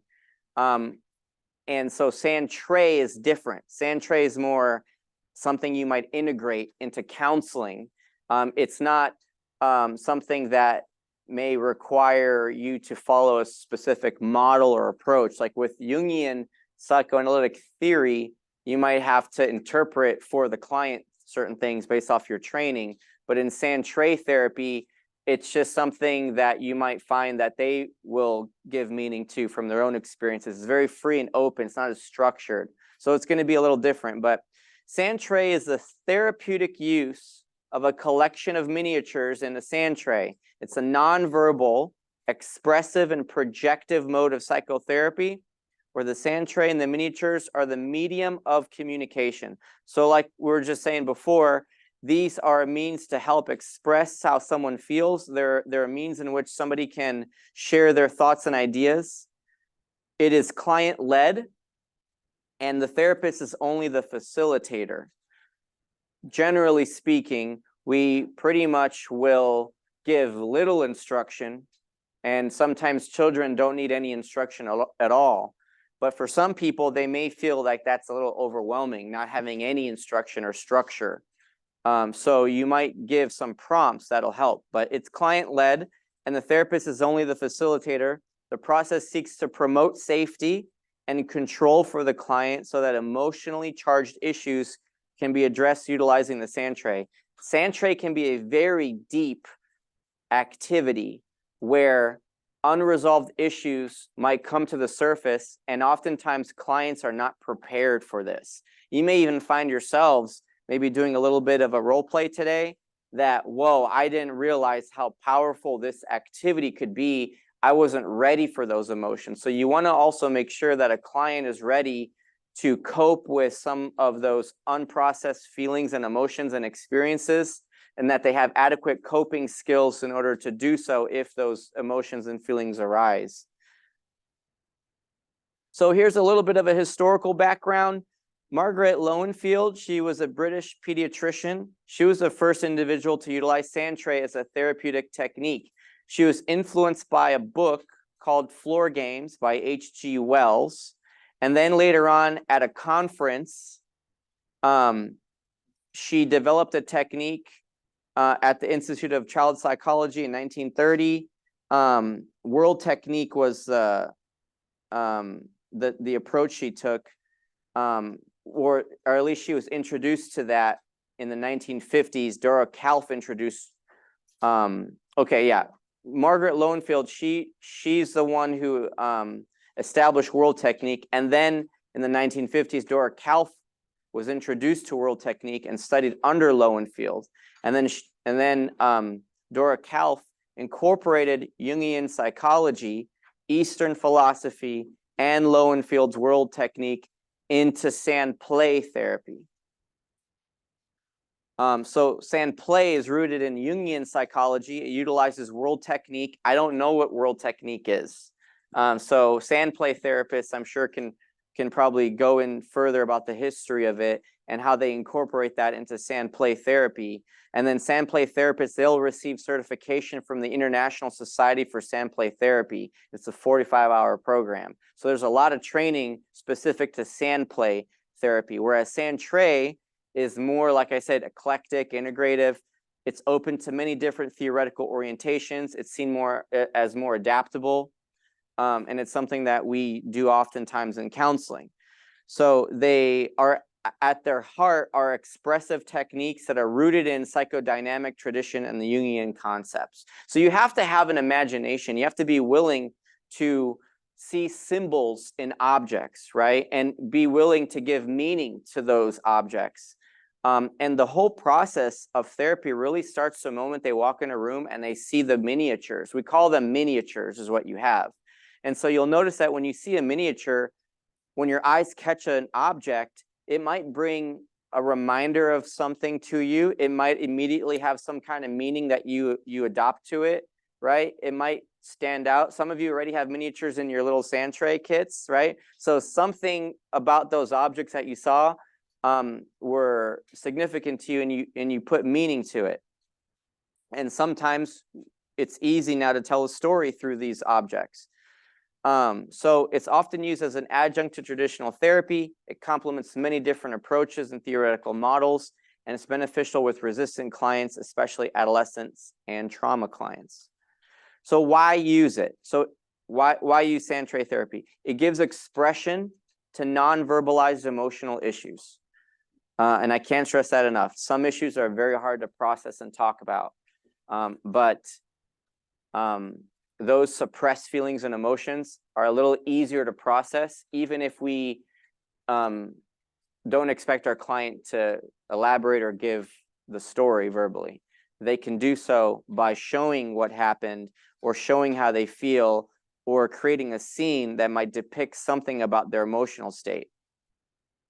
It has a unique kinesthetic quality, so learning through feeling. So they might be processing as they're putting the objects in the sand, and they might be actually going through a healing process privately while they're putting objects in the sand and moving objects around. They might be creating a scene and then recreating a different scene without even talking to you about it. That is healing for a lot of clients. It creates necessary therapeutic distance for clients, which creates a safe place. And you'll notice that the sand tray is something that they have control over. You know, they can decide what they want to put in the sand tray, and they can decide what they want to leave out. So it's very safe. It's their sand tray to use. It naturally provides boundaries and limits, provides a unique setting for the emergence of therapeutic metaphor. So like I said, clients should be willing, and you too as a therapist should be open and willing to let clients use metaphors and give meaning to objects, right? And for them to be open to different interpretations and don't assume what an object might mean. There's a dragon in some of your sand trays. So don't necessarily assume that if they put a dragon in the sand, that the dragon represents some kind of evil force in their lives, right? It doesn't necessarily represent like, you know, a bad person in their life. It could mean that it's someone special to them, or maybe it's them, right? Maybe they feel powerful, you know, so the meaning behind it is really up to them to tell you what it is. So you have to be open to allow them to share that. It helps overcome client resistance. It provides needed communication vehicle for clients with poor verbal skills. It cuts down on verbal defensiveness. And there are intrapsychic issues that may be assessed more thoroughly and more rapidly. So which populations are benefiting from this approach? You could really use it with anybody. I've used it with children, I've used it with adolescents, I've used it with adults. But traditionally it's used with children. It has been expanded to be used with adults, couples, families. It's useful with clients who are introverted, who have trouble verbalizing or are real tense. For clients who over-verbalize or intellectualize, it can be also helpful for them. It's useful in school counseling. It can be useful also as an assessment tool. And I like to ask clients questions like, tell me what it's like for you living at home. You know, that's a very open-ended question, but it can help provide information and context to what it's like for them, where they may not be able to fully express that experience to you just verbally. So that's helpful. What's it like being at school? What's it like being at work? So it's helpful as an assessment tool. Must have a belief in reality of symbolic intrapsychic images. So I said that before.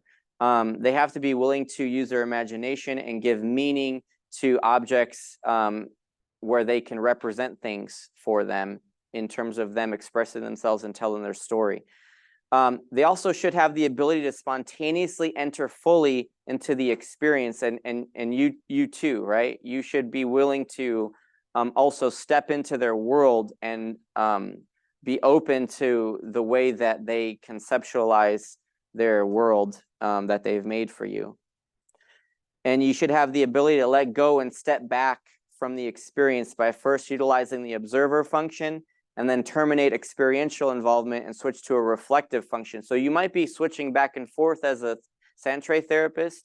You might begin as the observer, and you might not give any more prompts. You might just initially say, tell me what it's like, you know, for you living at home, or please use the sand tray to share, you know, a story about yourself.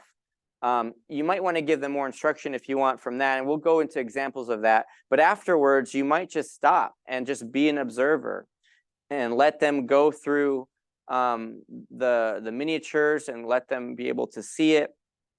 And then you might want to, when they're done, and you want to let them finish, then you might want to switch into a reflection mode where you're reflecting with them and you're processing with them what it's like for them to create their scene and tell their story. So what are the common materials in a sand tray kit? Well, you have sand, and it's, again, play sand. It's not sand like at the beach. It's got to be clean sand, free of contaminants. You can use colored sand. Some people will use rice or cornmeal. It is easier to vacuum. Sand can get messy, so sometimes your clients could, you know, they might need, you know, some ground rules before they really start using it, okay? Because it can get pretty messy, especially with the way they might shake the miniatures, you know, and the sand is still on them and it goes off. Just kind of expect that, okay? So it can't be used with water. It's not good to have water in the sand unless you want to have a separate sand tray kit for water. You could do that. And some people will also, you know, have like a plastic bag underneath it as well. You could do that. You could have one for dry sand and one for wet sand where water can be added. So they're typically rectangular trays. They're approximately 30 by 20 inches. These are actually smaller than what you traditionally see with sand tray kits. But these make it easy for you to travel and carry it with you and take it to your clients' houses if you want, or in your office. So they're about 3 inches deep to fit the sand. Objects stay pretty good on there when you let the objects kind of stick it in the sand. They can stay up, so you can model different scenes. Sand play trays have specific dimensions and are made of wood and can be expensive. So what are the miniatures? So these are the words. These are the actual words that clients may not necessarily verbally say, but the miniatures are the words and the symbols and the metaphors of the client's nonverbal communication. Professional literature suggests a minimum of 300 miniatures be available. So people can get really passionate about this, and they can collect all kinds of miniatures, and in their offices on their shelves there'll be all kinds of miniatures based off different categories. So this can be an ongoing thing, but you know, going into any store where you find little miniatures, or going into even like Cracker Barrel, right, or going into just little shops, antique shops, you might find little miniature toys available. Anything you want to collect that can serve as a symbol for a client. Dollar stores, yard sales, gumball machines, Cracker Jack boxes, cake decorating suppliers, all of them are helpful. So here are the categories of miniatures. So there's categories of people, and try to have people that are diverse, that represent all clients' backgrounds. Animals, and this could be like farm animals, domestic animals, wild animals, prehistoric animals. Buildings, so this could include like schools, houses, office buildings. Transportation, so this could be cars, planes, trucks. It could be bicycles, skateboards. You know, those are pretty cool to have. Vegetation, plants, flowers, fences, gates, signs, and then have some natural items, rocks, even like household items. We'll go to that. Fantasy items, this could be like wizards or goblins or orcs or dragons. Spiritual, mystical items as well. Crystals, or it could be like Western or non-Western religious symbols, which could be, a variety of things. Crosses, household items. So this could be like silverware related items, cups. It could be television sets, tables, furniture, couches, landscaping and other accessories, miscellaneous items, medical. It could be drugs. It could be illicit drugs, even if you want to have bottles of alcohol, things that might represent what people might need to process and express from what they've experienced at home. So there's really no end to the categories of miniatures if you want to keep going, but it's essential that you have these categories of miniatures. So how do you introduce a sand tray? Sometimes it's not necessary, especially with kids. In a non-directive approach, you might say it's minimal or no directions are given. You might say something like this. Here's a collection of miniatures. You may use as many or as few as you like. Look at them and then select the few that really speak to you. Place them in the sand and create a scene or a world in the sand. So you might want to give them a little bucket if you have a shelf, and then they can put the miniatures in the bucket, and then they can bring it over to them at the sand tray, or you can kind of keep it close by so that it's within reach. You want the client to be comfortable though. You don't want them to be sitting in the chair. Some people have chairs in their office where they really sink in the chair, right? And then like you have the shelf so far away and they're like, and they're like, they don't really feel like reaching to go get the items, right? So you want to make it to where it's functional. Maybe they're standing up and maybe like all the miniatures are kind of organized like all around them. And then you have the sand tray. You could do it like that, or you could just have it on a shelf close by. But it's important that they're comfortable to access the miniatures, or you can have them access miniatures that they like and put it in a bucket and then take it down. So for clients who seem overwhelmed by the free and unstructured experience, you might want to give them a specific task, like make a scene of how you feel when you come home from work. Or what's it been like for you this semester at school? And then they can create all kinds of things that represent how they feel or people in their lives, right? What's it like meeting with your advisor? What's it like meeting with your students? What's it like meeting with your faculty? And then you might pick like a dragon to represent, you know, one of your teachers or something, like who knows, right? Depending on what that would mean to them. Then ask the client to explain it. So processing the sand tray. While the completed sand tray is important, equally important is the construction of the sand tray by the client. So they may have enacted a scene privately without telling you about it. So you want to really pay attention when you're in that observer mode and just kind of see what is it that they're doing. And then you might want to bring that up later. How are you feeling when you did this? I noticed that when you buried the miniature, when you buried the dog, how did you feel about that? You know, like that could be something that might be very powerful for them to talk about or process. Watch for the placement of figurines, miniatures. See if maybe there are sub scenes that were made in the tray. Look for bridges and barriers. Sometimes clients will like have very little people, very few people in their sand tray. Sometimes they'll have a lot of people, or sometimes you're going to notice divisions where people are far apart from each other, or maybe there's some that are really close, but others are far apart. So pay attention to those scenes in the sand tray, and also be aware of the developmental level of the client. So you want to visually observe the sand tray, and you also want to emotionally observe the sand tray. What are the emotions that might be expressed by your client? Evaluate the organization of the sand tray. Is it an empty world? Is it an unpeopled world? Is it a closed or fenced off world? Is it a rigid world, a disorganized world, or maybe an aggressive world? And sometimes kids will play very aggressively with the toys and the sand. And it'll help you kind of know a little bit more about your client and maybe what they're trying to express or wanting to get out. Explore the theme or the metaphor of the content through interaction with the client. Watch for movement over sessions within the sand tray. Be aware that the same figurine can have significantly different symbolic meaning in different cultures. Like a snake could be a positive, heroic symbol, or it could be a dangerous, concerning symbol for some people.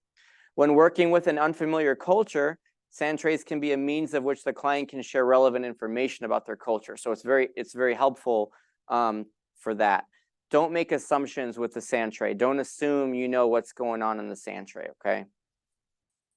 Participation is always voluntary. Don't ever impose this on a client or force them. You know, I got the sand tray. We're going to do this today. Like, don't force it on them if they don't feel comfortable and if they don't want to do it.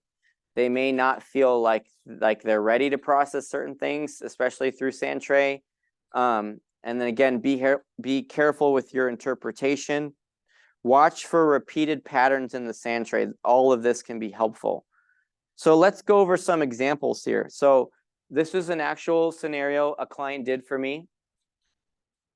And a lot of this has specific meaning to the client. So you'll notice, I'm going to see if I can turn the lights off just so it's a little easier for you all to see it. Is that better? Okay. So you'll notice, first, let me just bring your attention to that red object. This is a cat on a car. And my client, yeah, there's some bugs here too. So my client, she was at the time probably like 16, adolescent in high school, and she had a lot of desire to go out and just kind of be free, to know the world, to have fun with her friends. And so she's the cat. And she kind of described herself as having like a cat-like personality. You know, she could be sweet, but she could also be like, leave me alone, you know. But she has herself on top of a car because the car represents like power, like energy, and she has a drive to go out and explore and do things, right? However, she has really strict grandparents. And so this is her grandmother, and this is her grandmother's boyfriend. And she has this here as a fence to say it's like a barrier that has kept her from being able to do things. And so out here is where she has her friends. And she also loves McDonald's. So that's why there's McDonald's fries. But she likes to go to McDonald's, hang out with her friends, have fun. And this represents also like just the world, the mall, going to different places, wanting to travel. What's in this little container, it represented mystery to her. Like it's like a mystery jar, right? And the world was mysterious to her, and she wanted to go and explore and discover what that is. Now you'll also notice a heart here. So she said, there's a heart here because my parents, my grandparents who raised me, they love me and they want to protect me. And I know that they care a lot about me. But so their reasoning to be very guarded is because of their love for me. However, they don't understand what impact this is having for me because they're so rigid and they're so strict, and they're not. And by strict, it's like, you better respect me or else, you know, like you're going to lose all your privileges, and I'm taking your cell phone. You can't talk to anybody. And for her, by not having access to the world and feeling like she's left out and struggling already just with her self-esteem and figuring out who she is and identity, it causes a lot of unpleasant emotions, right? So she struggles with depression and anxiety, and she used these insects to represent those unpleasant emotions. So she has depression that she struggles with, anxiety, and they just kind of bug her out, right? They're just kind of with her, and it's hard for her to shake them off. And then this is a tombstone. It's hard to see it from this angle, but it's a tombstone. What do y'all think this represents?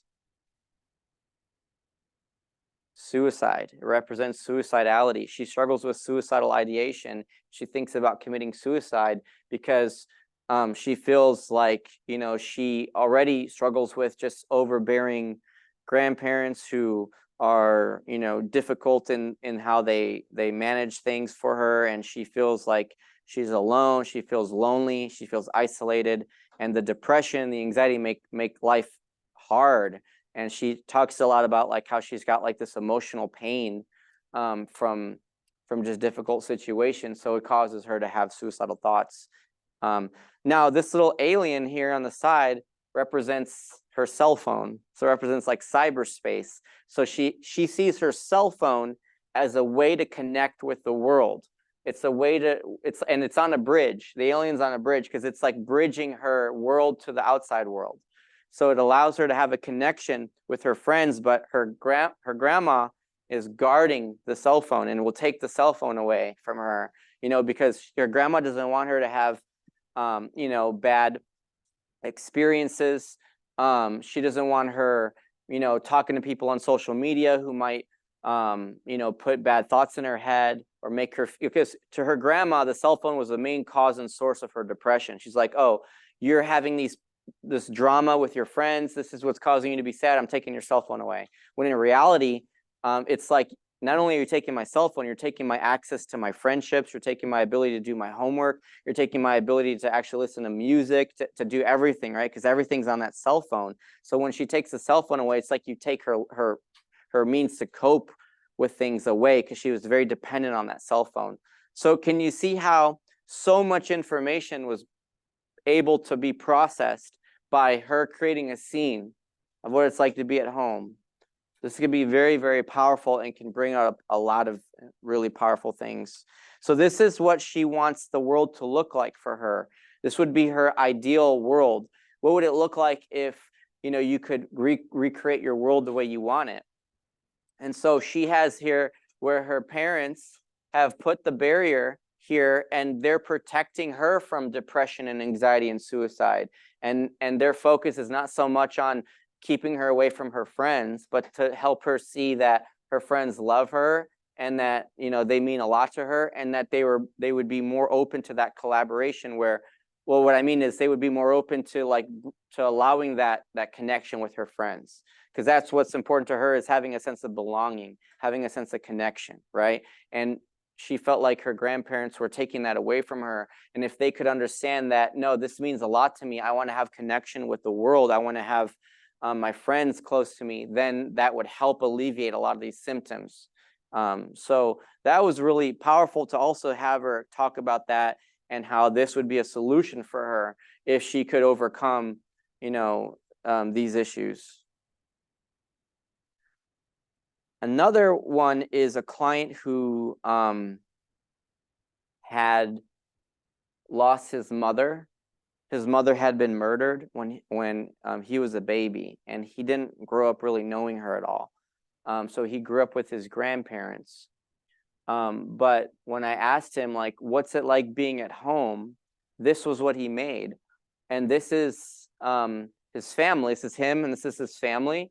And they're around a tombstone, which represents his mom.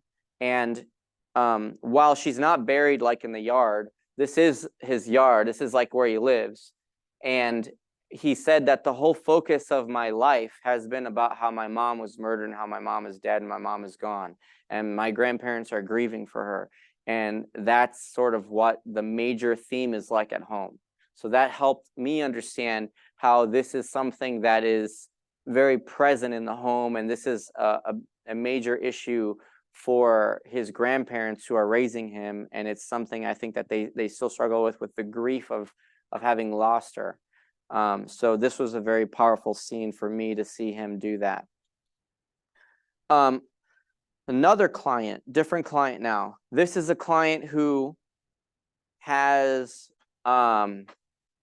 6 other foster brothers. He lives in a foster home, and he struggles with boredom. He has major ADHD symptoms, very inattentive, very hyperactive, and he's consumed by entertainment. He wants to play on these video games and just have fun and do nothing else. And so this is actually not a tombstone, it represents a TV. And so he's there, and he's that night figure, and he's playing video games on the TV, and the dragon actually represents his passion to want to play. It's like the urge or desire to just hog up the game system and play as long as possible and not let anyone else play. And here's his foster dad, as well as their dog, and then his little brother, and they're always together. And his little brother is complaining about how he won't let him play. And then he's got another foster brother, supposed to be his foster brother. He's always sleeping on the couch. He's always on the couch, and he's just always kind of laying there, and that's where he sleeps. And he has food and stuff everywhere. And then these are 2 other foster brothers in his room. And so the problem in the home is him not being willing to let go of the TV, not wanting anyone to play. He wants to have all the time on it, right? And so what happens is his foster dad will come, and then he'll get in trouble, and it's about the game system. And now they're kind of talking about that. And now he's kind of left to be in trouble, right? And so it's kind of like with narrative therapy, we kind of externalize the problem, right? And so this problem of wanting to game too much, like, what would you name it, right? I'd name it this dragon, right? That sometimes shows up, flies in, and then it just like takes over me. So it's like they're kind of like watching him. That's the way he described it. Here is what he hoped could happen, where him and this would represent like me and his caseworker and him, we're working together to overcome that passion and desire to just be selfish, right? And so we're helping him put that dragon away, right? And we're burying it in the sand. And basically it's about how he can learn ways to deal effectively with it, with our help, so that he doesn't give in to that temptation or passion to just want to play and have fun. This is also him, but this is him in court, because they're discussing whether or not he should remain in the home. And here he said, this is the judge, and people are talking about him, and they're talking about his specific problem with his behavior of him being real impulsive, wanting to get his way, to be real selfish. They're talking about that. And here are people in court, and here's his brother, and here's his dad. And then he also has like his CASA worker. And so they're all there, and he's sharing with me what it's like with this scene of him knowing that they're talking about him and they're talking about his behavior and how it makes him anxious. What ended up happening is they actually did remove him from the home for a year. And then he ended up having to go to like a placement facility. Like they sent him to like kind of like a boot camp kind of facility. And then after that, he came back and he was living with his foster dad again. And then his foster dad adopted him. However, he still has behavioral issues. He hasn't really worked through a lot of his behavioral issues still, but this was helpful for him at the time to see how he's how his behavior plays a role in some of the choices that are being made about him, right? And so it was a very powerful moment. So I just wanted to show you examples of how powerful Sandtray can be. And now I'm going to turn the lights on. And what I'm going to want you to do is just get with a partner now and try to just practice introducing the Sandtray to a partner. Somebody play the role of a therapist, somebody play the role of a client, and you can prompt them any way you want. If it, just go ahead and just try to practice introducing what Sandtray is, and then let your client, use the Sandtray, and then you can then use this time to kind of process with them what it is. I'll give you the prompts.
Let me try to get the closed captions.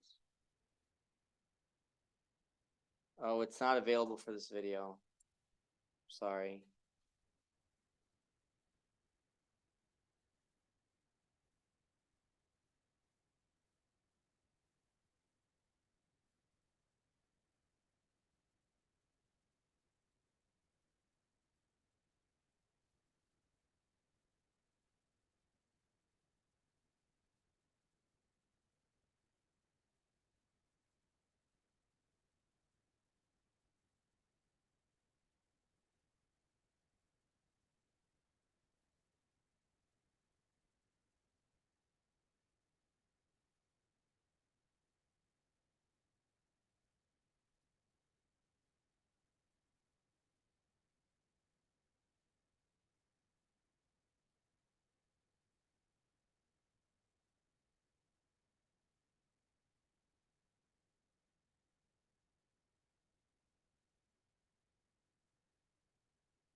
So you can kind of get the idea of how a sand play therapist may have a different approach when it comes to the interpretation, right? And how based off their own training, they might interpret a sand tray scene in their own way with the client. What I like to do is just ask the client, tell me what this means to you, right? And so let them kind of share that. But yeah, so what do y'all think? Any one of you really think like this is something you want to keep doing? And yes, yeah, great. Does anybody have any other comments or questions? We were just saying, like, as we were already thinking about students that we Could use it with, yeah, right? we on some level already do Yeah, some play therapy with sand, but taking it to like another yeah, level, a little more organized, maybe great. in our tiny little spaces. that we can do by Yeah. Well, that's what makes these little kits very convenient, you know, so it's nice to have them around. They're easy to carry. Some of them, these didn't come with a little carrying case, but usually they do when you order them online. I think because we ordered them in bulk, they didn't come with one. But if you order one for yourself, it'll come with a little carrying case too. So it's helpful. They should have, right? Yeah. So that's all I have for today then. So thank y'all very much. If you're in Tech-CHIP, please, should we have them just kind of stay and let's just come? Yeah. We're gonna come around. If you're in Tech-CHIP, please stay with your sand tray kit and your cognitive processing therapy book. If you plan to keep them, if you want them. And we're just gonna keep record of who has what. Thank y'all very much.